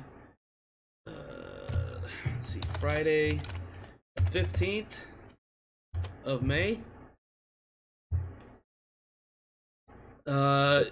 This whole time there has been minimal communication between your ship and Admiral McTaggart or his chief of staff or the Gabriella Davies station in general. But now that you're in orbit at roughly 2 a.m., you get whoever's on the bridge, and I'll let you guys figure that out. Somebody's going to be standing watch, I imagine, because in my head I'm picturing this has been like 24 hours. In the last like 6 to 10 hours, the intensity has wound down severely so that it maybe going from alert condition 1 down to like alert condition 3 would be appropriate, and you can interpret those numbers however you want. And I feel like people are going to start trying to get back to resuming normal duty rotations or something close to it. Unless Wyatt physically is not capable of doing so, he'll remain on duty until the crew can get off the ship safely. Okay. All right, so we've got Wyatt and we've got Milligan on the bridge. Hellwig, 2 o'clock in the morning. You've spent most of the day stressed the absolute fuck out. You vomited at least once. Yep. Where are you? What are you doing? I'm gonna be in sick bay. Okay. And probably trying to recover from the stress. Talking to CMO. Yeah, the CMO's got you on a I almost said stimulant. That's not the right word. Yeah. Barbiturate type thing. Yeah. He's got you on anti-coffee. Anti-coffee. Anti-anxiety. Anti-coffee. That's some Xanax. Yeah, that's it, Xanax. He's got you on some space Xanax, trying to mellow you out. In fact, I feel like he probably gives you like, God, I'm going back to old school right here. Gives you a Zune with some some earbuds and says, "Here, fucking chill for a minute, and I'll check on you in like an hour." And mind you, the whole time, like, you're strapped in with heart rate monitors, oxygen monitors, and all that stuff. Yeah. But basically, he's giving you, like, the 2300 version of, like, chill beats and low-intensity music and sounds. Yep. I hope you also appreciate the fact I called out the Zune. No, I do. I used to have one. No, in this space future, the Microsoft went out. Yeah. Now, for Milligan and Wyatt on the bridge, for all intents and purposes, the situation has resolved itself. You are in a stable orbit. Discomb gives you a final communique, and it's basically good luck. Hope everything works out. Sorry your ship got fucked up. If you ever need anything, let me know. Something to that effect. And then you get a communication alert from the Gabriella Davies. Whoever is monitoring comms basically gets an urgent incoming call. This is the Wayfinder. Go ahead. Wayfinder, is this Wyatt or is this Briggs? This is Acting Captain Wyatt. All right, Mr. Wyatt. This is Captain Eppenheimer. I am the Chief of Staff for Admiral McTaggart. I need your ship to dock with the Gabriella Davies Station, and I need you to prepare to surrender all data, logs, accounts, and personnel of the ship on arrival. I'll copy. Due to the circumstances involved in our arrival, I believe it would be ill-advised for us to arrive underneath our own power and request a tug. We'll make it happen. That tug, and the tug that you see is like that was just in the last hour, you know, starting to make its way off. It kind of pings you back, like, you need a ride. Because I imagine this is more like a civilian tug service. Well, not civilian, because something like this would probably be, you know, managed by the government, like something similar to like Department of Transportation or something like that. Actually, in real life, a lot of tugs are independent boat captains. No, that makes sense. Actually, that makes sense. Yeah. So yeah, we get Mark Twain on a steamboat in the 1800s. I don't know. I'm making shit up at this point. Basically, pings back. Hey, you need a tow? Where you going? I give him the station destination. All right. Looks like I'll be billing the shit out of Flex. All right, give me about 2 hours. I'll be there. Roger, thank you. Because, you know, orbital mechanics being what they are, he has to readjust his orbital trajectory to realign with yours. Roughly 6 o'clock in the morning. He's got your ship under power. Brought into the station. The Gabriella Davies is another Taurus-type station. Picture something like a donut, but not quite so. No. You guys remember the station in 2001 Space Odyssey? The one at the beginning when they're playing, I want to say the Blue Danube. Is that the song? Donut. Yeah. Anyway, you get the idea. Big ring and floating in space, spinning on itself. The tug brings you in towards that central docking area, and then kind of not so much detaches and gives you that little, like, inertial part, you know, the little nudge to get you to go in the hole. What? You bring the alert level down to level 3, and that's when the ship's AI reboots and reaches singularity. I can't let you do that, Wyatt. Oh my god. Nice. That's not the 2001 reference I wanted. That's the 2001 reference I got, though. Anyway, the tug detaches, and your ship now is kind of like got a little bit of inertia. Milligan, give me a 10+ piloting roll again, please, to make sure you don't do something horrific with your ship as it arrives at Gabriella Davies. Thanks for setting that up in that particular way. So I do turn to the XO right before I execute this maneuver and say, hey, does this count as salvage? We took a derelict spaceship and we got it to the station. Technically, we never abandoned. Oh, but we did in our hearts.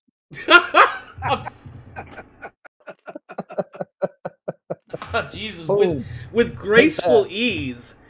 He doesn't even add any additional Delta V or like take any Delta V off. He's like, so does that count as salvage? As he nudges the ship into its fucking berth. Smooth.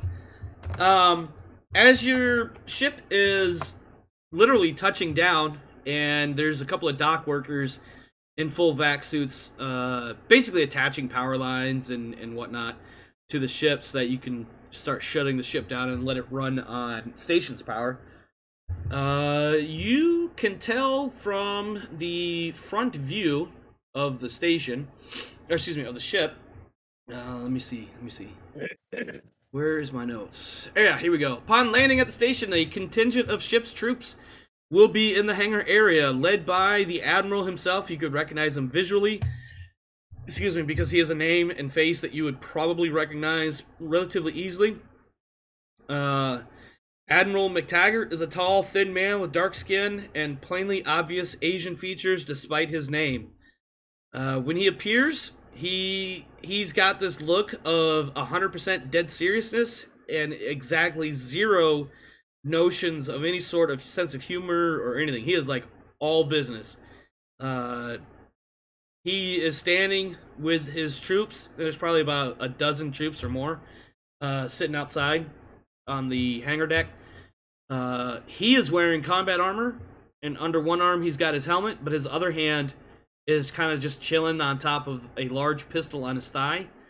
The ship's troops themselves are fully geared and heavily armed, ready, as it appears, for any sort of conflict that might happen aboard the ship.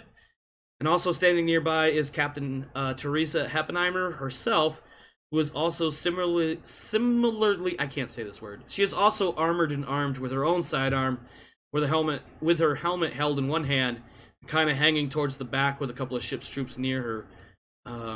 Kind of looking like she's there because she's supposed to be there, but also letting the Admiral lead the charge, as it were.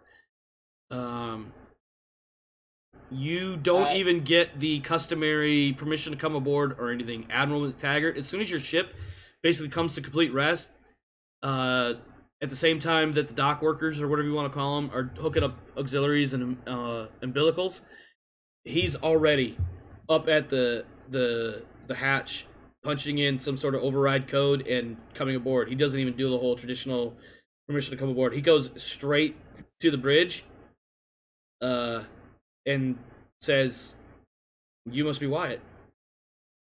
Welcome aboard, Admiral. Yeah. Wish it was any better circumstances. So do I.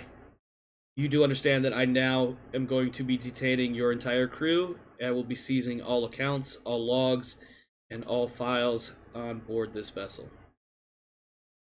Yeah, no, that makes sense. What kind of paperwork are we looking at for that? Is this something that I could do in about 12 hours? No, I think you misunderstand me. My troops here will be escorting your crew to a holding facility here on the station. The ship is now under my direct authority. Nobody will be allowed on or off of it. Admiral, are we under arrest? You can say that. Admiral, we have not done any crimes. This is highly unusual, and I will definitely be protesting this up the ladder. My crew performed exemplarily underneath dire circumstances. We have not broken any laws. We managed to prevent a disaster. Commander Wyatt, I'm going to stop you right there. Anything you say further could possibly be used against you, so I'm going to advise you this one time only that you don't say anything else and that you recommend the same to your crew. These troops will be showing you to a holding facility. Anything further will be determined at a later date. If White could become more exhausted, he would. It's just like, if he could carry any more pounds of shit on his shoulders, it just landed on his shoulders. Kind of a... I'm sorry, go ahead. Yeah, and he'll go over the overcome. Oh, goddamn it, overcome.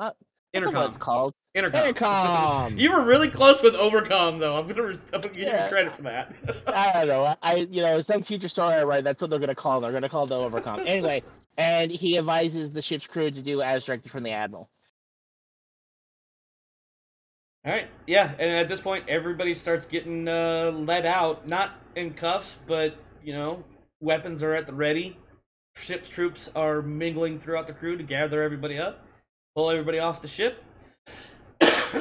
At any point, anybody trying to say too much about anything, either one of the ship's troops, the admiral himself, or the captain, Captain Heppenheimer, will basically be like, "Don't say anything. Anything you say can be used against you. You're better off just keeping your mouth shut. We'll get all this sorted out eventually." But there's not much more being said than that. Like, everything else is strictly by the book, 100% cut and dry. Very little information is being put out. So I have a question here. Yeah. Being that Flex is a corporate and not a governmental entity, mm-hmm. Do they have, other than the guns and the armor, do they have the authority to hold us? Ooh, you got that's a good question. I don't. Because I don't have advocate either. I don't have any space. Yeah, advocates need the space law. Yeah, advocate is definitely basically any of the law skill, and I think if anybody does have it, it would be the guy in sickbay overcoming his stress right now. Yeah, no, I mean, I'm kind of waking up and I have advocate, so I have it available. If anything, prior as I'm being escorted off, I'm gonna say, hey, let me like grab my personal journal out of my safe, and grab your secret notes. yes, yeah. I'll tell you what. Go ahead and roll that advocate, and add your social to it to see if the one Marine that happens to be dealing with you actually has half a brain or half a heart. Okay. Boom. Jesus Christ. Yeah, you So that would managed be to a make 12. yeah, you managed to make a very convincing and very short short sentence of an argument of why you should be allowed to grab these personal effects. And he kind of looks at you. You've got like one of the lowest ranked, newest members of this detachment of ship's troops. Yeah, And he just kind of looks at you like, and he's like, well, and it's like it's my mama and my papa and my oma and my sister. See, yeah, it's just my, you know. You oh, wouldn't deny man. a man family. Yeah, and he's definitely like, and he's looking around and he's like, there's another guy nearby, another ship's troop, but he also doesn't look like he's much more than about 6 months older than him, and certainly not any higher ranked. So he's like, let's go, make it quick, hurry the fuck up. Right, I ain't got all fucking day. So while I'm doing that, I'm also palming out of the safe the all the comm traffic stuff that we had captured and the reports and other stuff about the Empire. I'm gonna need you to do some sort of sleight of hand thing there. Okay, I got a deception, so I'll do that. Go. Yeah, deception. That'd be a 4 with a 2 is a 6. Yeah, no, he definitely notices that you're trying to grab that one little geek stick, and he doesn't even say shit.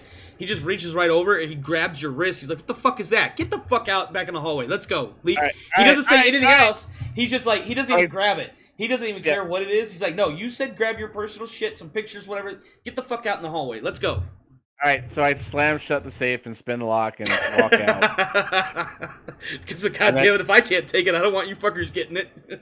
Yep, exactly. So I'm just muttering underneath my breath and all sorts of insults about his parentage and stuff like that. And I've done more covert ops than he's been alive and been on the toilet type of things. Oh my god. I've been on the toilet longer than you've been alive, let alone the shit I've done in the field. He's just like, he just gives you kind of a rough shoulder push. Like, get the keep going. I'm gonna have to remember that paraphrase. I've been on the toilet longer than you've been alive. That's going to the Rolodex. You have to you get extra points you get extra points for throwing out the word Rolodex, by the way.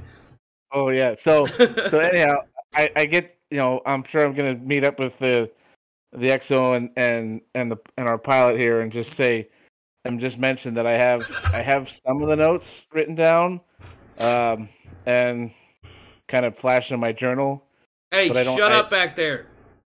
Don't worry, you're not going to stay here long. We got quarters set up. You'll be moved there shortly. Just stand by. And that comes from some random ship's troop. And I turn and look at him and just jowl and roll my eyes and again mutter something about his parentage. His parentage. Yeah. By the way, Australia says, I just want to get the photo of my mom and dad and my kid sister and the 3 kilos of coke I hide under my bed. All right, so eventually you get all of the 20-something people of the ship off the ship and into this large room. There's a handful of chairs and whatever about the place. And eventually Captain Oppenheimer makes an appearance up in front of you, and I thought I had a physical description for her. Oh, here we go. Where is she? Visually, she appears to be about 30 to 35 years old, auburn hair, kept in a tight bun with piercing blue eyes, and relatively pale skin. She has the demeanor of someone who, when they aren't forced to be terribly serious, could be an average fun-loving person, but her duties and time needed to complete them prevent her from enjoying much in life from a day-to-day aspect. Ironically, not far off of Commander Wyatt. She looks like the kind of person that would love to go out dirt bike riding if she wasn't constantly busy trying to accomplish 36 hours worth of shit in a 24-hour day. Anyway, she comes up and she kind of steps out in front of everybody and she's like, I'm going to say this one time. I'm going to say this one time only. I understand completely that all of you feel like you are currently being wronged, that you're being put in a very difficult position. I'm not going to apologize for it. I'm not going to tell you all of the reasons as to why this course of action has taken place. I am going to simply recommend and advise that if you have any legal representation or counsel that you would like to seek, you will be given that opportunity sometime soon. And by soon, I mean sometime within the next 24 to 36 hours. We will be moving each of you into an individual holding area. A room, effectively a room for, one person per room type deal. And you could kind of start get the feeling like they weren't really expecting to have to do all of this, because everything seems kind of like almost last minute, like the way they kind of pulled everybody off and shuffled everybody into one area, and now you're being told that they're still trying to find space for everyone, effectively.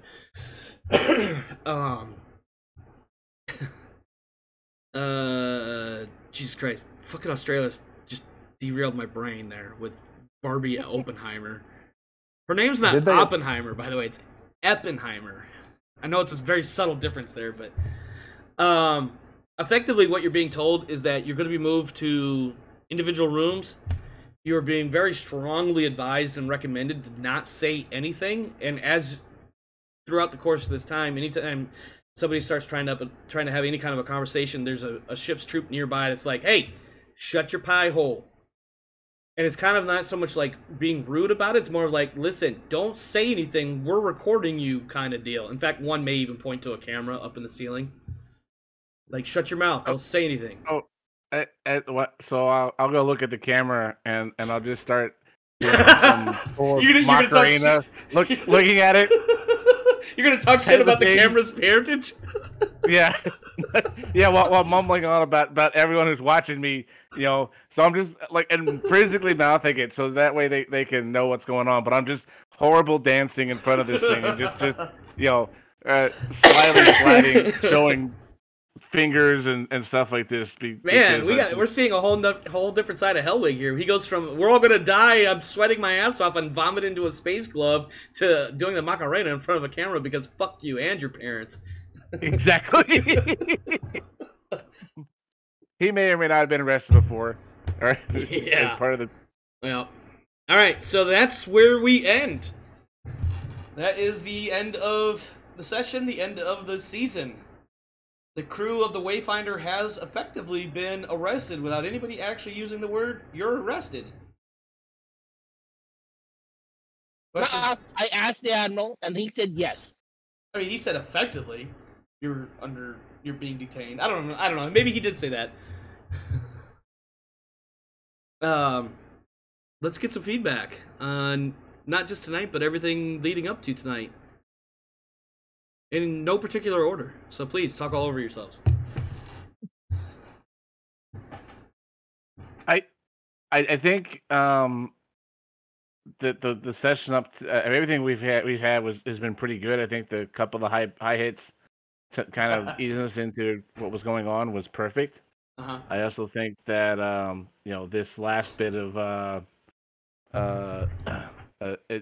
like, oh my god, we're all gonna die, and I hate to say it like this, but I really feel like my character, being the planet-bound dude that he was, would have totally freaked out as all these oh my god you're gonna die lights and sirens and sounds started dancing around.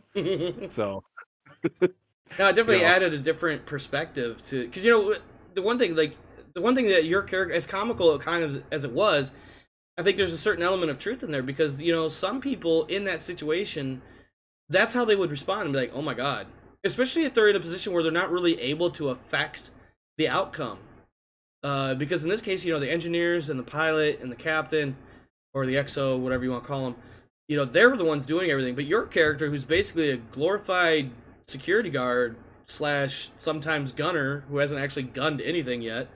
Yep. And on top of that, someone who's like, ooh, yeah, I don't know, maybe going into space was a bad idea, and here's 17 reasons why, and 16 of them involve me landing rather rapidly on the planet Beowulf. Yep. And we're used to, in sci-fi media in particular, various TV shows and books and whatnot where the crew or the characters are met with a problem and they're given tools and resources and assets to resolve it favorably. And I think having your character act the way he did, especially with him not really having any way to directly impact the outcome, actually made a lot of sense in some ways. Yeah. Or quite a few ways. I kept going back to, and it was hard to find it on the cast interaction channel, was trying to find my best Armageddon memes. Because that's what it felt like. Like, you know, if you ever seen that movie, there's certain scenes where there's like some of the dudes are just like Steve Buscemi's character. Steve Buscemi's character in that movie. Yes. He absolutely loses his shit. And it's fucking hilarious. But it actually makes perfect sense as to someone being in an incredibly high stress situation that can't really do anything about it directly, absolutely losing their shit. Exactly. Yep. And then being arrested and down on the ground, he at least knows what to do. And so his whole just like, you know, the covert operation kind of thing persona started coming out. Yeah. Of like, you know, I know I'm being watched, and I don't know if this is all I'm being arrested because everything's crooked to the core, but I'm going to try to sneak out as much stuff to either prove my innocence or go into the space version of the underground, and if you can contact me. if you can find them, and you can pay them. Yeah. Thurgor and Wiggles, what do you guys got?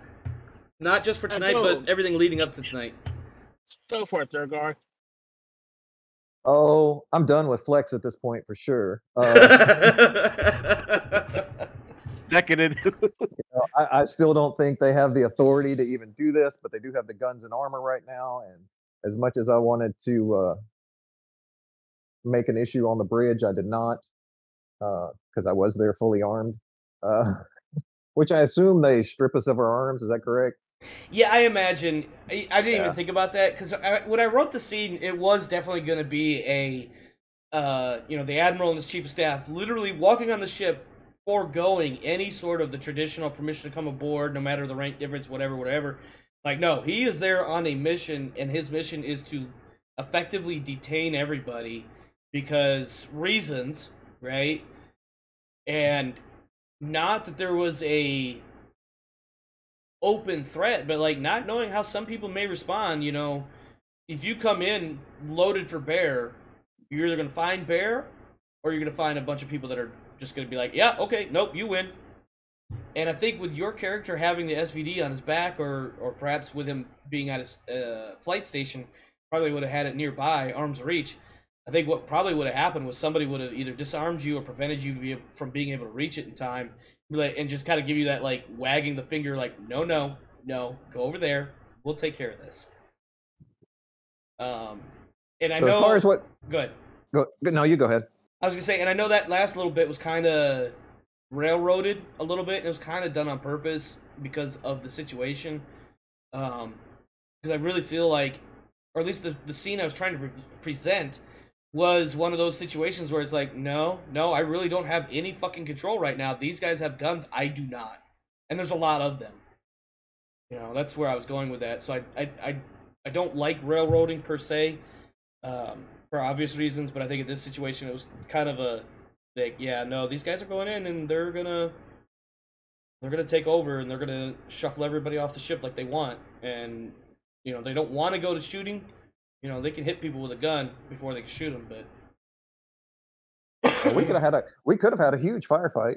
Oh yeah, it wouldn't have lasted very long. Like 16 against you. in a very small area like the bridge, like a couple of people would have been shot, but it would not have gone well. Yeah. To me, the biggest issue about where we are is the unjustness of it. Beyond that is the wondering how long it's going to take before we can walk away. I think on the unjust side, and I'm kind of letting a little bit out that I didn't necessarily want to, I think if you look at a company, you look at this from a company's perspective, you just had a major defection event happen. And in the process of that individual defecting, they also blew out part of your ship, one of your ships. Yep. There's also suspected. Keep in mind, like, I have never really said anything about how much Flex might know about the Empire of Mankind. But let's just Right. pretend for the moment that this is an admiral with a full staff. This is evidenced by the fact that he has a chief of staff, which means probably some sort of intelligence gathering. Not to mention the sheer nature of how Flex works, which is basically go out and gather information so we can sell it and make a boatload of cash. Like, they're probably aware of the potential threat of the Empire of Mankind, and we just lost one of our captains to the Empire of Mankind, and apparently this has been an ongoing operation. Yeah, we're locking this shit down. This is asset control. They need to take into custody the people that hired him. Yeah. But they're also, maybe somewhere, and I'm not saying necessarily in this case, but maybe somewhere along the line, something to the effect of right idea, wrong answer, or this was a move that should have been made, applied somewhere else, or overreaction, or just, we don't know what the fuck to do. So maybe if we lock everything down and start asking questions, we'll eventually get the answers we need, and then we can figure out what we need to do from there and put people back in the correct place. Right. But they told me to be quiet, so that's my plan. Yeah. That's my story, and I'm sticking to it. Even when they start asking me questions. Yeah. Well, I mean, like at the end or at the beginning, like the dude was like, "Listen, don't say shit. You don't know what can be used against you later." That was like the one freebie they were allowed to give you. So, Wiggles. I'm sorry, Thurgood, you got anything else? Nope, that's it. All right, Wiggles, what do you got tonight? Leading up to tonight? I guess the only thing I would say is, so for last session, the captain escaping the ship, there's nothing way to stop that from happening, right? I'm sorry, I missed like part of that statement. What? One more time? The last session, the captain escaping the ship, there's nothing we could have done to stop that, right? That was just a cutscene? Correct. So I tried really hard to prevent that from happening. I worked really hard to be really creative to just try that from happening, but none of my actions could have stopped that from happening. Are you asking? Yes. Yeah, no, correct. That was one of those things, again, where the plan was for quite a while, if not the whole time, that the captain was going to be the spy, and that he was eventually going to leave the ship one way or another. This one I thought would be kind of a cool way to wrap the season, with having the sabotage / I'm going to get away before they can even figure out that they've been sabotaged sort of idea. I do appreciate the fact that, like, that it wasn't a fire drill. It was something else. What was it that you did? I said there was a fire in the habitat ring. Oh, you got everybody out of the fire. Out of the. That's right. That was actually really good thinking. Like, I didn't even think about that one. Right. As a potential thing. So my response to that is, I had a really good plan, but it didn't matter. Well, it just didn't work for him because he was already in motion. That message, I think you guys actually decoded it. I don't know if you did it in the session or not. But that message you got that initiated everything from that point was basically Captain Briggs got a message that said, "We're pulling you out right now. Like, in 20 minutes, the ship is going to be next to you. Get out. Prevent capture or prevent pursuit," which is why he sabotaged the engineering room the way he did, to keep you from being able to follow him. In the opening sequence, that I did a line in there, something about shadows moving against the Starscape. That was the stealth ship, and it's stealth mostly, visually / radar absorbing, whatever. Excuse me. Effectively, it's light absorbing material. That was the material on the exterior of the ship that he was getting away from. That ship was there specifically to pick him up and take him somewhere else, and so they wanted, like, the whole thing, this whole time, like I said, it was Captain Briggs was the man that was sending the messages back and forth. He was the bad guy all along. He may or may not appear again later in the series, depending on how things work out, because of where I know where he's going to be going next. The only thing I would say, the fact that if my actions don't matter, then don't let me try to do actions that matter.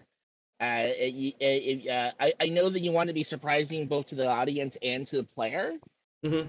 but it does bum me out the fact that like I thought of a really good plan to surreptitiously get the entire crew active to prevent counteractions aboard, and the counteractions happen regardless.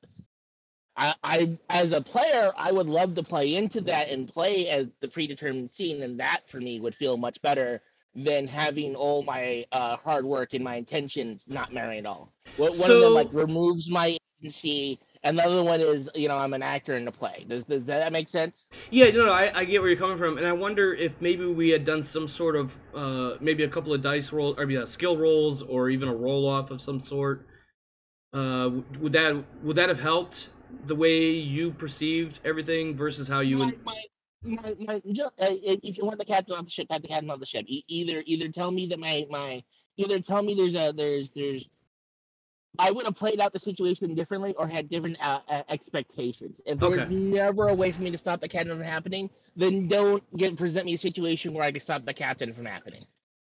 I wonder, as an example, maybe, captain is actively attempting to get off the ship. You are attempting to get everybody corralled into one spot. What if, in that moment, the captain sent you a message, something to the effect of, "I'll be there in a moment." I'm doing this, that, the other. I'm like, he gives just, it doesn't even have to be even a good excuse. Just be like, "I'm taking a piss. I'll be there in a minute." And then we use that as the segue or the catalyst for him not being on the ship anymore. Would that have helped the way? Maybe. I just if you I'm not trying to beat this in the ground. I'm just trying to be understood. Okay, no, I want to understand you, and I wanted to see if there was a way I could have done it better for you. I guess if I can't do anything, then don't let me do anything. Yeah. If I can't do something, that I'm fine with failing, but right. But the only thing I could do was fail, and therefore didn't matter what I did. Okay, yeah, and I see how that would deflate your sales effectively, or essentially. And I mean, the way you were setting things up, I mean, we all had a hinky that the captain was the bad guy. Yeah, I was trying so hard to not lead that into too much, but yeah. Yeah, but I mean, we were failing some significant dice rolls, so it, a couple times when we tried to bug his room or tried to investigate his room, we just failed at some dice rolls. Yeah. So I think we probably could have found him out a little earlier, and probably had something else go on, like one of those epic end of the season, cliffhanger fights. A running gunfight down the decks, down the corridors. Yeah, no, because I even activated the Marines and told them to go get report action, which means that they should have suited up and got to the airlocks as soon as possible. Yeah, it's very possible I could have sent that off too late, but yeah, no, because as a player I was trying really hard to figure out things to do where I can do cloaks and daggers, or about just telling the ship, hey, someone's trying, spies are on board, right? Because I was still trying to play that cat and mouse game. Right. So it's like I thought I was being really clever, and then it turned out, it didn't matter what I did. Well, it may not help you feel any better now, but I will say that whole part of your idea of getting everybody into one spot so you can get accountability, try to figure out who's doing what's going on, who's the bad guy, etc. I did not plan for that at all in my prep, and that as an idea almost threw me off my rails, as it were. I was like, oh shit, how the fuck do I do this? He wants to get everybody in one spot. I'm trying to get the captain and one of the junior engineering officers off the boat. Yeah. How the fuck am I going to do that and make it make sense? And as a player, I'm perfectly fine playing out a cutscene that's predetermined. That's right. Fine. Yeah. Improvising stuff like that, role playing stuff like that, that's fine. Just don't tell me that I could do something and it turns out it doesn't matter if I do anything. Yeah, it definitely was meant, it was pretty well locked in place. It was going to happen. I think I had a contingency in case it didn't go the way I wanted it to go. There might have actually been a conflict or a confrontation, but ultimately the captain was going to get off the ship. Yeah, and I'm not upset that you had a cutscene plan. It's just a different framing where you're this is a cutscene and that jazz that that would have been better. Otherwise, Okay. I tried really hard. Well, I will say that what you did would have worked if I wasn't going to be like clear cut. Like if the timing had been a little bit, because I was trying to pay attention. Like at one point, I think I mentioned even that Milligan leaving the bridge, going literally down the same hallway that exterior hatch would have been at, and that the captain was coming up from engineering to go to that hatch.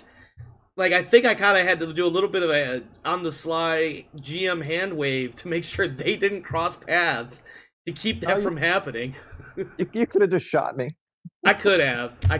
In fact, I don't know if I actually planned for that. Yeah. No, it's being shot to what? Yeah. Actually, that would have been really cool. Now that I think about it, like, narratively speaking, that would have been some great tension right there. Be like, yeah, the fucking captain shot me. I just gave him a fucking watch. The bitch shot me and jumped off the ship. Motherfucker. Fuck that guy. Also, I think the captain's the spy. Cocksucker. I mean, as a preference as a player, I prefer not have prepaid cutscenes. Yeah. But if we have to have them, tell me and I'll play up to them. Well, okay, so on that note, I think so this is our 13th live session. And this is a question for everybody. The cutscenes, the opening sequences, etc., are they helpful? Are they distracting? You know, are they good? Are they bad? I think the openings are good. But no, go ahead. Go ahead. I'm gonna say I think the openings are good because at least it kind of helps shift my head, mindset wise, to like, hey, it's game session. You know, envelop myself into the world. Immersion. Right. Immersion. Yeah. Some of the cutscenes are kind of cool. The hard part is, for me, is like, okay, you know, are there red herrings here, or is there stuff I need to pay attention to? Or is it just strictly a hey, this is a cutscene just to kind of again help the viewers or whatever experience the rest of the thing? Because anybody who's read any good fiction books knows that sometimes the authors will, depending on the type of book and the narrator, will have things happen out of the scene of the main heroes just to kind of again help world build and things like that. So And I definitely did that with that one scene with I can't remember his name now. The former crew member that in the next session after his appearance, he actually had that one opening sequence. I had absolutely nothing to do directly with what you guys are doing. That was more of that world building, trying to show that, hey, guess what? This guy kind of was on the legit, and also he was being followed by somebody else. And the fact that he had a bunch of dudes jump this guy, maybe he's not alone. Maybe he's part of a larger group, which may or may not come up later on. But I'm also getting off track, and I think Thurgor wanted something to say as well. I'll say this, and it's kind of being devil's advocate or whatever. I understand where Wiggles is coming from completely, but as a devil's advocate, the GM can't just shut you down when you start laying out plans that require a bunch of dice rolls because he knows it's not going to matter. Because in a way, that kind of tips you off that it doesn't, you know? So I see both sides of that, definitely. Yeah, I did. And, real fast, I did, when Wiggles was wanting to do this, that, and the other, anywhere along the way, whether or not it had a predetermined outcome or not, like, I definitely didn't, like, one thing I don't want to do is, effectively, all right, what do you guys want to do? Okay, well, no, you can't do that because this is what's going to happen. Like, that seems counterintuitive to me. And the captain has obviously laid his plan, so he has all sorts of plans that we don't even know about. He managed to get from engineering to the forward airlock, and there was a bunch of people in between, and maybe he did it previously and was hiding somewhere else, maybe he didn't come directly from engineering or whatnot, but we don't know any of that. So, it looks like, he just got hand waved off the ship or whatever. But, I'm sure the captain, had a well-laid plan of how to avoid whoever might be up and about at that time, regardless of the emergency drill, and so I'm sure, he planned appropriately. Yeah, like shooting you would have been an appropriate part of that plan. Yeah, I think so. Yeah, I mean, I wasn't armed at the time, and if I came across him in the hall and he was trying to vacate, and I'm sure he was armed, It would have been simple for him to put 1, 2 in me, whatever, and step through the airlock. And technically, he wouldn't even had to kill you. Just enough to stop you Right. would have been enough Yep. for his objective. Yep. Um, But I'm still Yeah, no. pissed. If he wanted to leave the ship, as far as I was concerned, he could have left the ship at any point. He didn't have to do all this. well, keep in mind, like I think the angle I was going for as the person trying to tell the story was that Briggs got that notification at a time that even he wasn't necessarily expecting. So suddenly, he's got to kind of come up with plans. Now, there was forget exactly where, but you guys had docked or landed somewhere. And everybody stayed on the ship except the captain. He came back a couple hours later. Mm-hmm. And I think I mentioned that he came back with a duffel bag that he didn't leave with. Yeah, but I mean, you basically kind of pushed us into that, like, no one else can get off, and we didn't really want to push it because we didn't. I mean, at least for me and the way I looked at it, I didn't know what was in, what was out, what was legal, not legal, whatever you want to call it. I wanted to Right. follow him to see if he was really going to Flex office. That's what I Yeah. wanted to do. Yeah. And I if think- he I think- wasn't, I I think was you going to talk to could've. him. I think you could have, looking back. In the moment, I don't remember now what my thoughts were. I know there was a certain amount of, like, he didn't want anybody leaving the ship, partially because he was about to go do some shady shit, but also because, like, he was like, I just want to keep moving. Like, we need to get to the next place. We need to get to Beowulf. We need to get to Beowulf. I think on some level, the captain was like, yeah, we're just getting held up everywhere we go. We need to get there and get done. Like, that's our mission right now, and we're getting caught up in all the side quests, and we haven't even done the main quest. Kind of Yeah. idea.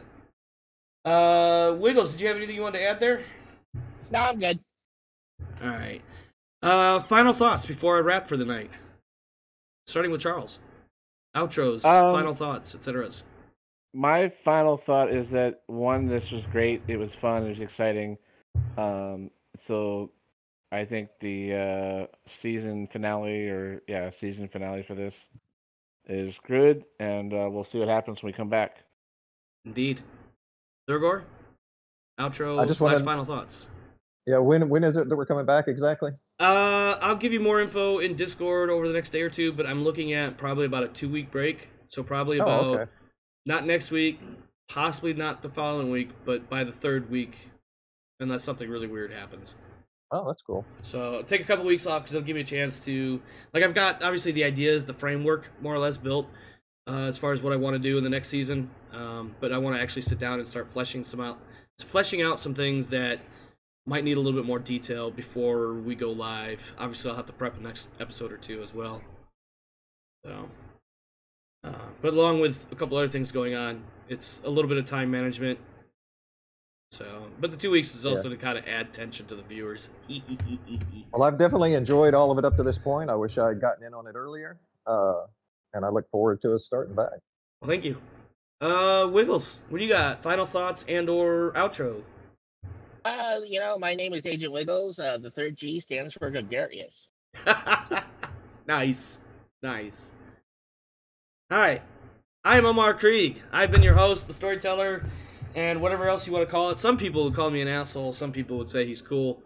I hope you've enjoyed this We'll call him first... the Space Cowboy. Or Maurice. I hope you guys have enjoyed the first season of Second Star. We have plenty more stuff coming in the second season. There's a big question in front of the group. I'm not going to touch on it right now live because I want that to be a surprise for the viewers. This is for my players as well as the viewers. I've had a tremendous time, like a great time, I should say, putting this together, playing out this story, trying to figure out how to get from point A to point B to point C to point D, and in that order, in order to tell the story I got. And I will say this, I don't want to sound like an asshole. I will say that, this is what I'll say instead of whatever else is about to come out of my mouth. The last few sessions have gone very smoothly, and I really, really appreciate that. It's made the storytelling side of this a lot easier, and it has also kept our videos from being overly long or taking breaks that we really don't need to take. I want to thank you guys, Charles, Thurgor, and Wiggles, for helping me tell the story so far. It's been a great time. I am so excited for Season 2. I don't know specifically where Season 2 is going to go, But we'll definitely get on the road here soon in just a few weeks. So keep an eye out on Discord. This video will be on YouTube for my stream viewers. This will be on YouTube in the morning. If you're watching this on YouTube, obviously it's already on YouTube because that's how time works. But yeah, get on Discord. That's really what I want to say. Just get on Discord. It's the best way to stay in touch and stay in the know as to what's going on day to day, week to week. Hang out with the cast. Some of these guys are actually pretty funny. Mostly Charles. I'm kidding. I'm talking shit now. Alright, I'm going to get out of here. My cat is meowing for some reason in the background, and he's going to be super annoying to you guys. So we're going to stop talking. Next season starts on Fury 161. Yes, they're all going to prison. A prison planet where they all have one chromosome. Or something like that. I don't remember. Let me see. Last thoughts before I forget what I might want to say. Anything? Last second? Last chance? 3, 2, 1. Alright, if I stick around, I'm just going to be rambling. So have a good night, my friends. Stay safe. And we'll see you on the next time. Have a good one.